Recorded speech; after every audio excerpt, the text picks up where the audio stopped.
ಅನೇಕ ವಿಚಾರದಲ್ಲಿ ಬಲಪಡಿಸ್ರಿ, ಅನೇಕ ಜನಗಳು ತಿಳ್ಕೊಂಡು ನಿನ್ನ ಸತ್ಯದಲ್ಲಿ ನಡೀಲಿಕ್ಕೆ ಕೃಪೆ ಮಾಡ್ರಿ. ಹೆಸರಿಗೆ ದೇವರೇ ಕ್ರೈಸ್ತರಂತ ಅಂದು ದೇವರೇ ನಿನ್ನ ಸನ್ನಿಧಾನದಲ್ಲಿ ಬಂದು ಕುತ್ಕೊಂಡು ಸುಮ್ಮನೆ ಹೋಗೋದಲ್ಲ ದೇವ್ರೆ.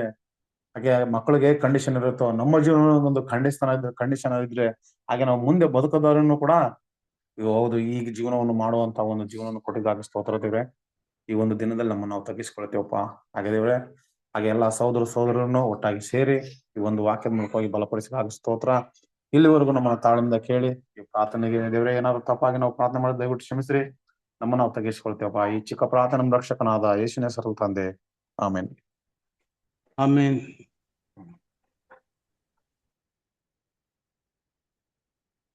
ಆಮೇನ್. Thank you. ಎಷ್ಟೆಲ್ಲ ಪ್ರೀತಿಯ ಸಹೋದರರೇ, ನನ್ನ ವಾಯ್ಸ್ ಎಲ್ರಿಗೂ ಕೇಳಿಸ್ತಾ ಇದೆಯಾ? ಬ್ರದರ್ ಸ್ವಲ್ಪ ಸ್ಲೋ ಕೇಳದಿದ್ರೆ ನಂದ ಏನಾರ ಮಿಸ್ಟೇಕ್ ಐತೆ? ಓಕೆ, ಈಗ ಕೇಳಿಸ್ತಾ ಇದೆಯಾ? ಕ್ಲಿಯರ್ ಇದೆಯಾ? ಕರೆಕ್ಟ್ ಇದೆ, ಕ್ಲಿಯರ್ ಇದೆ. ಎಲ್ಲಾರ್ದು ಸ್ವಲ್ಪ ಸ್ಲೋ ಬರತ್ತೆ. ಹೌದ್ರಾ? ಈಗ ಕ್ಲಿಯರ್ ಇದೆ. ಅದಕ್ಕೆ ಹತ್ರ ಇಟ್ಕೊಂಡು ಮಾತಾಡ್ತಾ ಇದೀನಿ. ಏನಾದ್ರು ನಂದ ಏನೋ ಮಿಸ್ಟೇಕ್ ಇದೆ. ಸರಿ, ಓಕೆ ಓಕೆ ಓಕೆ, ಕ್ಲಿಯರ್ ಇದೆ ಬ್ರದರ್. ಓಕೆ. ಕ್ರಿಸ್ತನ ಪ್ರೀತಿಯ ಸಹೋದರರೇ, ಇವತ್ತು ಇಂದಿನ ಪ್ರಕಾರ ಯಾವ ಕ್ಲಾಸ್ ನಡಿಬೇಕಾಯ್ತು? ಇವತ್ತು ದೇವದರ್ಶನ ಗುಡಾರದಿತ್ರಿ. ಆದ್ರೆ ಇವತ್ತು ನಮ್ಗೆ ನಿಮ್ದು ಒಳ್ಳೆ ಒಂದು ಪಾಠಕ ಇದ್ದೆ. ಇವತ್ತು ಒಳ್ಳೆ ದೇವದರ್ಶನ ಗುಡಾರ ಆಯ್ತು. ಅವ್ರ ಸಹೋದರ ಪಾಪ ಅವರು ಅನೇಕ ಕಾರಣಾಂತರಗಳಿಂದ ಇವತ್ತು ಆಗ್ಲಿಲ್ಲ. ಸೊ ಅದ್ರಿಂದ ಇವತ್ತು ನಿಮಗೆ ಪಾಸ್ವರ್ಗೆ ಸಂಬಂಧಪಟ್ಟಂತ ಒಂದು ಪಾಠವನ್ನು ನಾವೇನ್ ಮಾಡೋಣ ತಗೊಳ್ಳೋಣ. ಸೊ ಅದರಿಂದ ನಿಮ್ಗೆ ಪ್ರಯೋಜನವಾಗಲಿ. ಯಾಕಂದ್ರೆ ನಮ್ಗೆ ಗೊತ್ತೇ ಇದೆಯಲ್ಲ, ಈಗ ನಮ್ಮ ಕರ್ತನ ಭೋಜನದ ಸಮಯ ಕೂಡ ನಮ್ಗೆ ತುಂಬಾ ಹತ್ರವಿದೆ. ಅದರಿಂದ ಅದಕ್ಕೆ ಸಂಬಂಧಪಟ್ಟ ಹಾಗಿರುವಂತ ವಿಷಯವನ್ನ ನಾವು ಸ್ಟಡಿ ಮಾಡೋಣ. ಓಕೆ, ಸರಸರಿ, ಇವತ್ತು ನಾವು ನೋಡುವಂತ ಒಂದು ಪಾಠ ಕರ್ತನ ಪಾತ್ರೆ ಮತ್ತು ಕರ್ತನ ಮೇಜು ಅನ್ನುವಂತ ಒಂದು ಆಧಾರದ ಅಡಿಯಲ್ಲಿ ನಮ್ಮ ಸಹೋದರ ಬರೆದಿರುವಂತ 1898 ರೀಪ್ರಿಂಟ್ಸ್. ಈ ರೀಪ್ರಿಂಟ್ಸ್ ಅಂದ್ರೆ ನಿಮ್ಮೆಲ್ರೂ ಗೊತ್ತಿದೆಯಲ್ವಾ? ರೀಪ್ರಿಂಟ್ಸ್ ಅಂದ್ರೆ ಏನಂತ ಗೊತ್ತಿದ್ಯಾ? ಎಲ್ರಿಗೂ ಗೊತ್ತಿದೆಯಾ ರೀಪ್ರಿಂಟ್ಸ್ ಅಂದ್ರೆ ಏನಂದ್ಬಿಟ್ಟು? ಅದು ಮನ್ನಾ ಮತ್ತ ರಾತ್ರಿ ಗೀತೆ ಕೆಳಗ ಬರ್ದಿರ್ತಾರಲ್ರಿ. ಓಕೆ, ಗೊತ್ತು. ಈ ಆರ್ ಅಂತ ಹಾಕ್ಬಿಟ್ಟು ಬರ್ದಿರ್ತಾರೆ.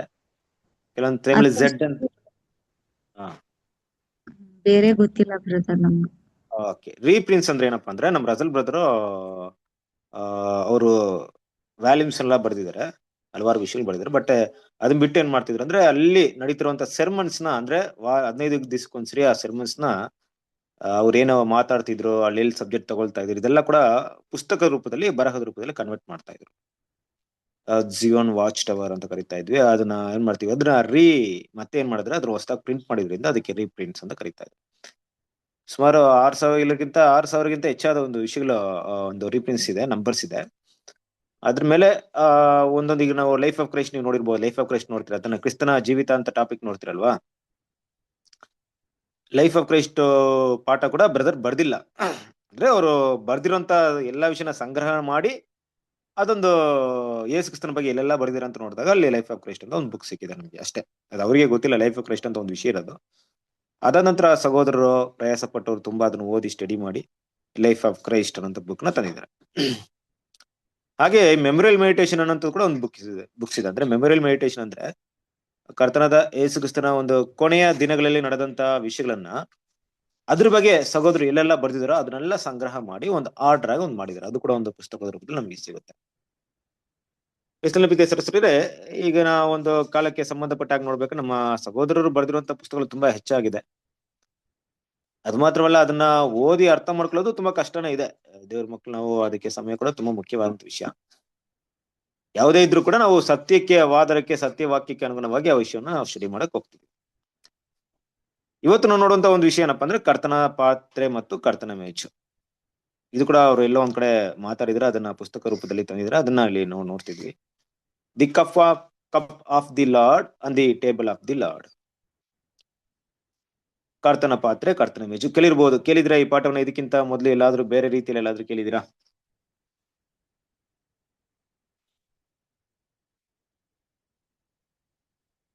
ಬೇರೆ ಒಂದು ಆಂಗಲ್ ಅಲ್ಲಿ ಯಾರಾದ್ರೂ ಈ ಪಾಠವನ್ನು ತಗೊಂಡಿದ್ರ? ಇಲ್ಲಿವರೆಗೂ ತಗೊಂಡಿದ್ದಾರಾ? ನೆನಪಿದ್ಯಾ ನಿಮ್ಗೆಲ್ರಿಗೂ? ಯಾರಿಗಾದ್ರೂ ನೆನಪಿದ್ಯಾ?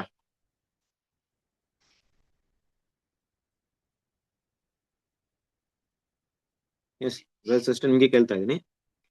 ನೀವು ಯಾರಿಗಾದ್ರೂ ಕೇಳಿದ್ರೆ ಹೇಳ್ಬೋದು, ಇಲ್ಲ ಅಂದ್ರೆ ಕೇಳಿಲ್ಲ ಅಂದ್ರೆ ಓಕೆ, ನೋ ಪ್ರಾಬ್ಲಮ್, ಇರ್ಲಿ.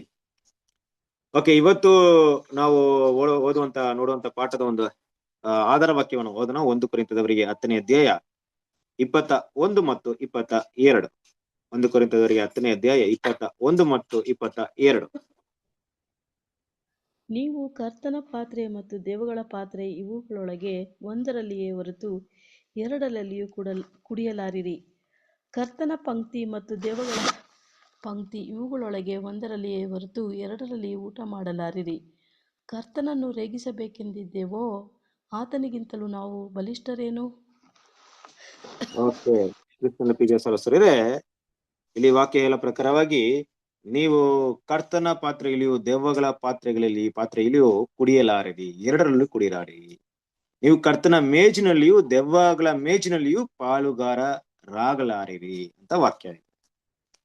ಆಗಿರ್ಬೇಕಾದ್ರೆ ದೇವ್ರ ಮಕ್ಕಳು, ಇಲ್ಲಿ ಈ ವಾಕ್ಯವನ್ನ ತಗೊಳ್ಬೇಕಾದ್ರೆ ಅಪೊಸ್ತಲ ಪಾಲ್ ಕೊರಿಂಥದವರಿಗೆ ಬರೆದಂತ ಪತ್ರಿಕೆಯಲ್ಲಿ ಈ ವಿಷಯವನ್ನ ಮಾತಾಡ್ತಾ ಇದ್ದಾರೆ. ಇದರ ಮೇಲಿನ ಭಾಗವನ್ನ ತಗೊಂಡು ನೋಡಿದಾಗ ಯಾವ ವಿಷಯಕ್ಕೋಸ್ಕರ ಇದನ್ನ ಮಾತಾಡ್ತಿದ್ರು ಅಂತ ನೋಡ್ಬೇಕಾದ್ರೆ, ಅಲ್ಲಿ ವಿಗ್ರಹ ಆರಾಧನೆ ಅನ್ನುವಂತ ಒಂದು ವಿಷಯವನ್ನ ತಗೊಳ್ಬೇಕಾದ್ರೆ ಅವ್ರು ಏನ್ ಮಾಡ್ತಿದ್ರು, ವಿಗ್ರಹ ಆರಾಧನೆಗೆ ಸಂಬಂಧಪಟ್ಟಂತ ಕೆಲವೊಂದು ಕಾರ್ಯಗಳು ಮಾಡ್ತಿರ್ಬೇಕಾದ್ರೆ ಅದನ್ನು ಮಾಡಿ ಇದನ್ನು ಮಾಡ್ತಿರುವಂತ ಒಂದು ವಿಷಯ ಬಂದಾಗ ಏನ್ ಮಾಡ್ತಿದ್ರು, ಅಪೊಸ್ತಲ ಪಾಲ್ ಒಂದು ಎಚ್ಚರಿಕೆಯಾಗಿ ಈ ರೀತಿ ಮಾಡೋದು ಒಳ್ಳೇದಲ್ಲ ಅನ್ನುವಂತ ವಿಷಯವನ್ನ ಹೇಳ್ತಾ ಇದ್ರು. ಇವತ್ತು ದೇವ್ರ ಮಕ್ಕಳು, ನಮಗೆ ಈ ಒಂದು ವಾಕ್ಯದ ಮೇಲೆ ಏನ್ ಪಾಠ ಇದೆ, ಏನೋ ದೇವ್ರು ಹೇಳಕ್ಕೆ ಹೋಗ್ತಿದ್ದಾರೆ. ಈ ವಾಕ್ಯವನ್ನ ಈಗಿನ ಕಾಲದಲ್ಲಿ ಅಂದ್ರೆ ಕರ್ತನ ಒಂದು ರಾತ್ರಿ ಭೋಜನ, ಕರ್ತನ ಒಂದು ಪಾತ್ರೆಯನ್ನ ಕೈಯಲ್ಲಿ ತಗೋದಕ್ಕೆ ನಾವು ಸಿದ್ಧತೆ ನಡೆಸ್ತಾ ಇದ್ವಿ. ಆ ಸಿದ್ಧತೆಗೋಸ್ಕರ ಇರುವಂತ ಒಂದು ಸಮಯಗಳಲ್ಲಿ ಇದನ್ನ ಯಾವ ರೀತಿ ಅರ್ಥ ಮಾಡ್ಕೊಳ್ಬಹುದು ಅನ್ನೋಂಥ ವಿಷಯವನ್ನ ಇವತ್ತಿನ ಪಾಠದಲ್ಲಿ ನಾವೇನ್ ಮಾಡೋಣ, ನೋಡಕ್ಕೆ ಪ್ರಯತ್ನ ಮಾಡೋಣ. ಸೊ ಆಲ್ಮೋಸ್ಟ್ ಎಲ್ಲವನ್ನು ನೋಡೋದು ಕಷ್ಟ ಅನಿಸ್ಬೋದು, ಎಷ್ಟಾಗುತ್ತೆ ಏನ್ ಮಾಡೋಣ ಅಷ್ಟನ್ನ ನಾವು ನೋಡೋಣ. ದೇವರಿಗೆ ಚಿತ್ತವಾದ್ರೆ ಮುಂದಿನ ಸಮಯ ಸಿಕ್ಕಿದಾಗ ಅದ್ರ ಬಗ್ಗೆ ನಾನು ನೋಡೋಣ. ಹಾಗಿರ್ಬೇಕಾದ್ರೆ ಕ್ರಿಸ್ತನ ಪ್ರೀತಿಯ ಸಹೋದರರೇ, ಈ ಕರ್ತನ ಪಾತ್ರೆ ಮತ್ತು ದೆವ್ವಗಳ ಪಾತ್ರೆ ಅನ್ನುವಂತ ಒಂದು ಭಾಗ ಬರ್ತಿದೆ. ಜೊತೆಗೆ ಕರ್ತನ ಮೇಜು ಮತ್ತು ದೆವ್ವಗಳ ಮೇಜು ಅನ್ನೋಂಥ ವಿಷಯ ಕೂಡ ಇಲ್ಲಿ ಬರ್ತಾ ಇದೆ. ಇದೆರಡು ಕೂಡ ನಾವು ಮನಸ್ಸಲ್ಲಿ ಇಟ್ಕೊಬೇಕು. ಈ ಕರ್ತನ ಪಾತ್ರೆ ಅಂತ ಹೇಳಿದಾಗ ನಾವೆಲ್ಲರೂ ಗೊತ್ತಿದೆ, ಆ ಒಂದು ಪಾತ್ರೆ ಏನು ಅಂದ್ಬಿಟ್ಟು ನಮ್ಗೆ ಗೊತ್ತಿದೆ, ಒಂದ್ ರೀತಿಲಿ ಅದನ್ನ ಕೇಳಿದ್ದೀವಿ. ಮತ್ತೆ ದೆವ್ವಗಳ ಪಾತ್ರೆ ಅಂದ್ರೆ ಏನಪ್ಪಾ ಅಂತ ಹೇಳಿದಾಗ, ಯಾಕೆ ಕರ್ತನ ಪಾತ್ರೆ ಒಳಗೊಳಗೆ ಜೊತೆಗೆ ದೆವ್ವಗಳ ಪಾತ್ರೆನೂ ಬರ್ಬೇಕು ಅನ್ನಂತ ಪ್ರಶ್ನೆ ತಂದಾಗ, ಹೌದು ಕ್ರಿಸ್ತನ ಪ್ರೀತಿಯ ಸಹೋದರರೇ, ಈ ಸಮಯದಲ್ಲಿ ದೇವ್ರ ಮಕ್ಕಳು ಕರ್ತನ ಪಾತ್ರೆಯಲ್ಲಿ ಪಾನ ಮಾಡಕ್ಕೆ ಹೋಗ್ತಾ ಇದೀವಿ. ಆದ್ರೂ ಗೊತ್ತಿಲ್ಲದೆ ಕೆಲವೊಂದು ಸಮಯದಲ್ಲಿ ನಾವು ದೆವ್ವಗಳ ಪಾತ್ರೆಯಲ್ಲೂ ಪಾನ ಮಾಡಬಹುದು. ನಿಮ್ಮ ಪ್ರಶ್ನೆ ಕೇಳ್ಬಹುದು, ಬ್ರದರ್ ಅದೇಗೆ ನಾವು ಕರ್ತನ ಪಾತ್ರೆಯಲ್ಲ ಕುಡಿಯೋದು, ಅದು ದೆವ್ವ ಪಾತ್ರೆ ಹೇಗಾಗುತ್ತೆ? ಅದನ್ನೇ ಈ ಪಾಠದಲ್ಲಿ ನೋಡಕ್ ಹೋಗ್ತೀವಿ. ಅಂದ್ರೆ ಕರ್ತನು ಆ ಪಾತ್ರೆಯನ್ನು ಕೊಡುವಂತ ಸಮಯದಲ್ಲಿ ದೆವ್ವ ಕೂಡ ಅಂದ್ರೆ ಸೈತಾನನು ಕೂಡ ಏನ್ ಮಾಡ್ತಾನೆ, ತನ್ನದೇ ಆದಂತ ಒಂದು ಪಾತ್ರೆನ ಪ್ರಿಪೇರ್ ಮಾಡ್ತಾನೆ. ಇದೇ ಸಮಯದಲ್ಲಿ ಎರಡು ನಡೆಯುತ್ತೆ. ದೇವರ ಒಂದು ಪಾತ್ರೆ ಇರುತ್ತೆ, ಕರ್ತನ ಪಾತ್ರೆ ಒಂದಿರುತ್ತೆ, ಸೈತಾನನ ಪಾತ್ರೆ ಒಂದಿರುತ್ತೆ. ಮತ್ತೆ ಕರ್ತನು ತನ್ನ ಮೇಜುಗಳನ್ನ ಹಾಕ್ಬೇಕಾದ್ರೆ, ಆ ಭೋಜನದ ಪಂಕ್ತಿನ ಹಾಕ್ಬೇಕಾದ್ರೆ, ಸೈತಾನನು ಅದಕ್ಕೆ ಒಟ್ಟುಗೂಡಿ ಆತನ ಒಂದು ಮೇಜನ್ನು ಪ್ರಿಪೇರ್ ಮಾಡ್ಬಿಡ್ತಾನೆ. ಈ ಸಮಯದಲ್ಲಿ ದೇವ್ರ ಮಕ್ಳು ಏನ್ ಮಾಡಲ್ಲ ಅಂದ್ರೆ, ಆ ಎರಡಕ್ಕಿರುವಂತ ಡಿಫ್ರೆನ್ಶಿಯೇಷನ್ ನಮ್ಗೆ ಗೊತ್ತಿಲ್ಲದೆ ಇರಬಹುದು ಅಲ್ವಾ, ಅದರ ವ್ಯತ್ಯಾಸಗಳು ಗೊತ್ತಿಲ್ಲದೆ ಹೋಗ್ಬಹುದು. ಅದರಿಂದ ಇಲ್ಲಿ ಮೊದಲೇನ್ ಮಾಡೋಣ, ಕರ್ತನ ಪಾತ್ರೆ ಅಂದ್ರೇನು, ದೆವ್ವದ ಪಾತ್ರೆ ಅಂದ್ರೇನು, ಕರ್ತನ ಮೇಜು ಅಂದ್ರೇನು, ದೆವ್ವದ ಮೇಜು ಅಂದ್ರೇನು ಅಂತ ವಿಷಯನ ಮಾಡೋಣ, ಸ್ಟಡಿ ಮಾಡಕ್ಕೆ ಪ್ರಯತ್ನ. ಸೊ ಒಂದು ವಿಷಯವನ್ನ ಇದೆ, ಇಲ್ಲಿ ಓದಕ್ಕೆ ಆಗುತ್ತಾ ಅಂದ್ರೆ ಓದ್ರಿ. ಯಾರಾದ್ರೂ ಓದ್ತೀರಾ ಇದನ್ನ?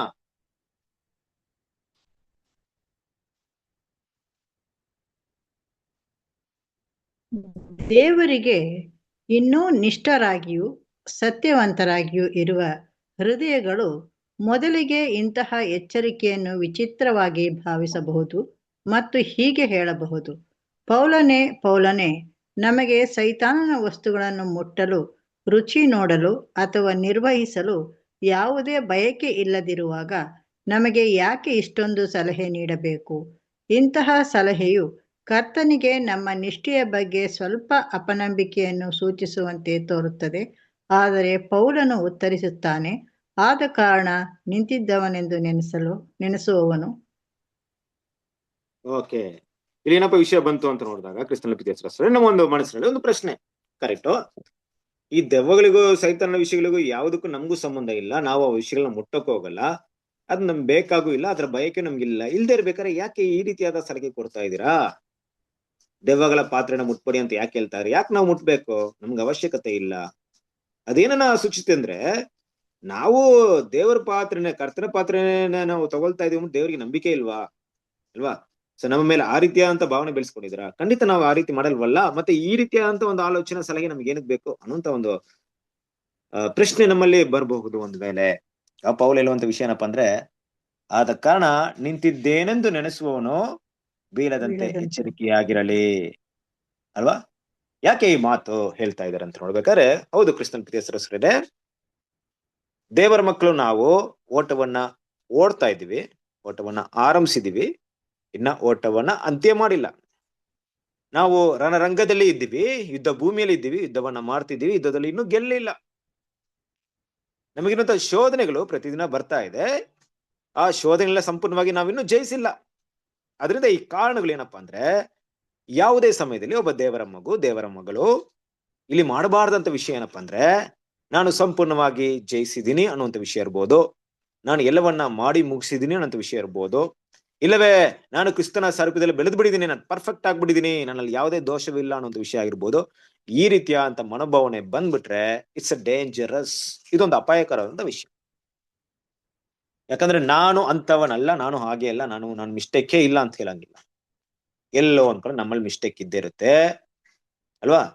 ನಾವು ಇನ್ನು ಪರ್ಫೆಕ್ಟ್ ಆಗ್ಲಿಲ್ಲ.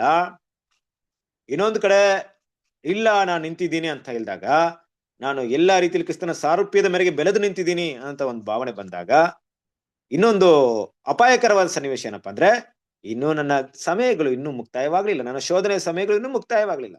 ಇವತ್ತು ನಾನು ನಿಂತಿದ್ದೀನಿ, ನಾಳೆ ನಾನು ಬೀಳಬಹುದು. ಎಚ್ಚರಿಕೆಯಾಗಿ ಸೇರಿ ನಿಂತಿದ್ದೀನಿ ಅಂದ್ಕೊಂಡಿದ್ದೀರಾ? ಒಳ್ಳೇದು. ಆದ್ರೆ ಬೀಳದಂತೆ ಕೇರ್ಫುಲ್ ಆಗಿರೋದು ತುಂಬಾ ಮುಖ್ಯ. ಹಾಗಂತ ನಾವು ಬಿದ್ದೇ ಇರ್ಬೇಕಂತ ವಾಕ್ಯ ಹೇಳ್ತಾ ಇಲ್ಲ, ನಿಲ್ಬೇಕು, ಕ್ರಿಸ್ತನ ಸಾರೂಪ್ಯದಲ್ಲಿ ಬೆಳಿಬೇಕು. ಅದು ಖಂಡಿತವಾಗ್ಲೂ ಅವಶ್ಯಕವಾದಂತ ಒಂದು ವಿಷಯವಾಗಿದೆ. ನಾವು ಕ್ರಿಸ್ತನ ಸಾರೂಪ್ಯದಲ್ಲಿ ಬೆಳೆಯೋದು ತುಂಬಾ ಅವಶ್ಯಕವಾದ ವಿಷಯವಾಗಿದೆ. ಆದ್ರೆ ದೇವ್ರ ಮಕ್ಳು ಇಲ್ಲಿ ಗಮನಿಸ್ಬೇಕಾದ ವಿಷಯ ಏನಪ್ಪಾ ಅಂದ್ರೆ, ನಾವು ಬೆಳೆದು ನಿಲ್ಲುವುದು, ಕಂಪ್ಲೀಟ್ ಆಗಿ ನಿಂತ್ಕೊಳ್ಳೋದು ಯಾವಾಗ ಅಂದ್ರೆ, ಟಿಲ್ ದ ಡೆತ್, ಮರಣದವರೆಗೆ. ಅಲ್ಲಿವರೆಗೆ ನಮ್ ಬಗ್ಗೆ ನಾವ್ ಏನ್ ಮಾಡಂಗಿಲ್ಲ, ಯಾವುದೇ ಒಂದು ವಿಷಯಗಳನ್ನ ಹೇಳುವಾಗಿಲ್ಲ. ಅದಕ್ಕೆ ಮುಂದಿನ ವಿಷಯದಲ್ಲಿ ಹೇಳ್ತಾ ಇದ್ರೆ, ಬೀಳದಂತೆ ಎಚ್ಚರಿಕೆಯಾಗಿರಲಿ. ಈ ಎಚ್ಚರಿಕೆ ಆರೋಗ್ಯಕರವಾಗಿದೆ.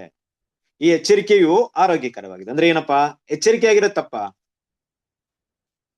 ಎಚ್ಚರಿಕೆ ಇರೋ ತಪ್ಪ? ಒಳ್ಳೇದು. ಒಳ್ಳೇದೇ. ನಮ್ಮ ಜೀವನದ ಎಲ್ಲಾ ಪರಿಸ್ಥಿತಿಗಳಲ್ಲೂ ಎಚ್ಚರಿಕೆಯಿಂದ ಇರೋದು ತುಂಬಾ ಒಳ್ಳೇದು. ಎಚ್ಚರ ತಪ್ಪಿದ್ರೆ ಏನೆಲ್ಲ ಆಗುತ್ತೆ ಅಲ್ವಾ? ವಾಹನ ಸವಾರರು ಗಾಡಿನ ಓಡಿಸ್ತಿರ್ಬೇಕಾದ್ರೆ ಸ್ವಲ್ಪ ಕಣ್ಣನ್ನ ಆ ಕಡೆ ಈ ಕಡೆ ಹಾಯಿಸಿದ್ರೆ ಹೋಯ್ತು. ತಾವು ಮಾಡ್ಬೇಕಂತ ಕೆಲವೊಂದು ಕೆಲಸಗಳು ಇವತ್ತಿದೆಯಲ್ಲ, ಇವತ್ತು ನಾವು ಜೀವಿಸ್ತಿರೋಂಥ ಸಮಯ ಹೆಂಗಿದೆ ಗೊತ್ತಿದ್ಯಾ? ತುಂಬಾ ಅಪಾಯಕರವಾದ ಪರಿಸ್ಥಿತಿಗಳನ್ನ ಪ್ರತಿದಿನ ಎದುರುಗೊಳ್ತಾ ಇರ್ತೀವಿ ನಾವು. ಮೇ ಬಿ ಒಂದು ಎಲೆಕ್ಟ್ರಿಷಿಯನ್ ವರ್ಕ್ ಇರ್ಬೋದು, ಒಂದು ಬಿಲ್ಡಿಂಗ್ ಮೇಲೆ ನಿಂತು ಒಬ್ಬ ಕೆಲಸ ಮಾಡುವಂತ ಕೆಲಸಗಳಿರ್ಬೋದು, ಇನ್ನು ಕೂಡ ಅಪಾಯಕರವಾದಂತ ಒಂದು ಯಂತ್ರಗಳ ಮಧ್ಯದಲ್ಲಿ ಕೆಲಸ ಮಾಡುವಂತ ಇರ್ಬೋದು. ಇದೆಲ್ಲ ನೋಡಿದಾಗ ತುಂಬಾ ಭಯಂಕರವಾದ ಸನ್ನಿವೇಶ ನಾವು ಬರಿತಾ ಇದೀವಿ. ಅಂದ್ರೆ ನಮ್ಮ ಸನ್ನಿವೇಶ ಹತ್ರ ಇದೆ. ಅಲ್ಲಿ ಇಲ್ಲಾದ್ರೂ ನಾವು ಏನಾದ್ರೂ ಸ್ವಲ್ಪ ಮುನ್ನೆಚ್ಚರಿಕೆ ಇಲ್ಲದೆ ಕೆಲಸ ಮಾಡಿದ್ರೆ ಅಪಾಯಗಳು ಖಂಡಿತ.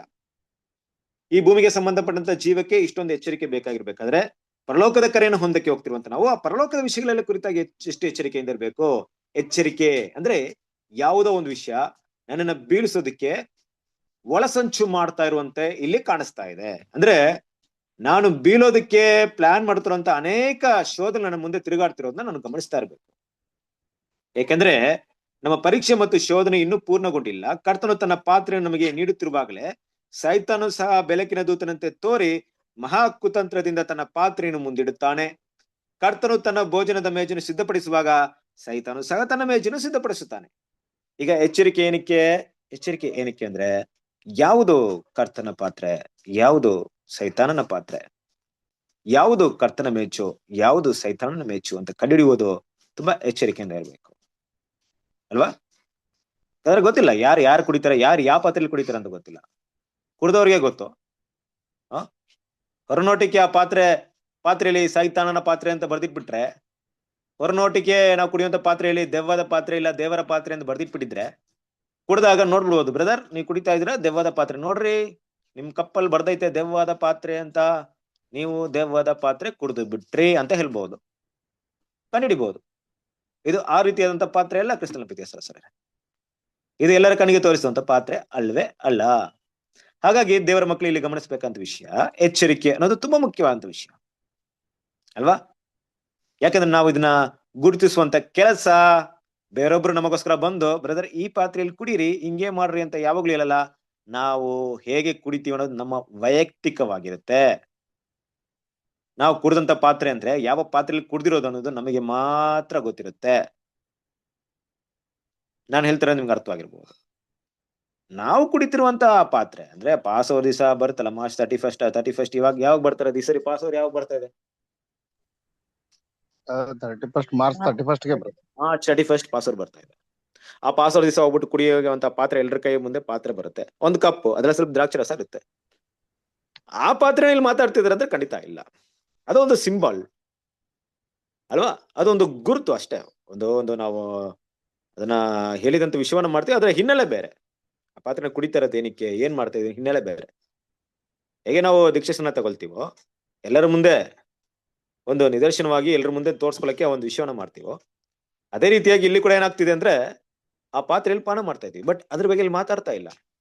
ನಿಜವಾಗ್ಲು ನಾನು ಕುಡಿದಂತ ಪಾತ್ರೆ ದೇವರ ಪಾತ್ರೆಯೇ ಆಗಿತ್ತಾ, ಇಲ್ಲ ನಾನು ಕುಡಿದಂತ ಪಾತ್ರೆ ದೆವ್ವದ ಪಾತ್ರೆ ಆಗಿತ್ತಾ ಅನ್ನುವಂತ ವಿಷಯವನ್ನ ದೇವ್ರ ಮಕ್ಕಳು ಇಲ್ಲಿ ಗಮನಿಸ್ಬೇಕಾಗಿದೆ. ಸರಿಯಾಗಿ ಗಮನಿಸೋದು. ದೆವ್ವದ ಪಾತ್ರೇನೋ ದೇವರ ಪಾತ್ರೇನೋ. ಸೊ ಮೊದಲನೇದಾಗಿ ಏನ್ ಮಾಡೋಣ, ಕರ್ತನ ಪಾತ್ರೆ ಎಂದರೇನೋ ಅನ್ನೋ ವಿಷಯವನ್ನ ಮಾಡೋಣ, ಸ್ಟಡಿ ಮಾಡಕ್ಕೆ ಪ್ರಯತ್ನ ಪಡೋಣ. ರೈಟ್ ಅಲ್ವಾ? ಕರ್ತನ ಪಾತ್ರೆ ಆದ್ಮೇಲೆ ದೆವ್ವದ ಪಾತ್ರೆಗೆ ಹೋಗೋಣ, ದೆವ್ವದ ಪಾತ್ರೆ ಆದ್ಮೇಲೆ ಕರ್ತನ ಮೇಜಿಗೆ ಹೋಗೋಣ, ಕರ್ತನ ಮೇಜು ಆದ್ಮೇಲೆ ದೆವ್ವದ ಮೇಜಿಗೆ ಹೋಗೋಣ, ತಿಳ್ಕೊಳಕ್ಕೆ ಪ್ರಯತ್ನ ಪಡೋಣ. ಕರ್ತನ ಪಾತ್ರೆ ಎಂದರೇನು ಓದ್ತೀರಾ? ಓದ್ರಿ.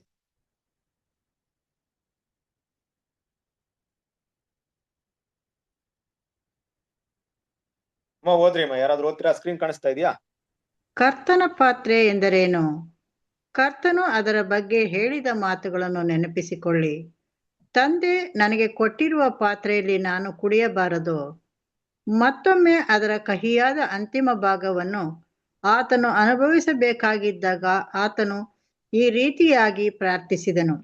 ಓ ನನ್ನ ತಂದೆಯೇ, ಸಾಧ್ಯವಾದರೆ ಈ ಪಾತ್ರೆಯು ನನ್ನನ್ನು ಬಿಟ್ಟು ಹೋಗಲಿ.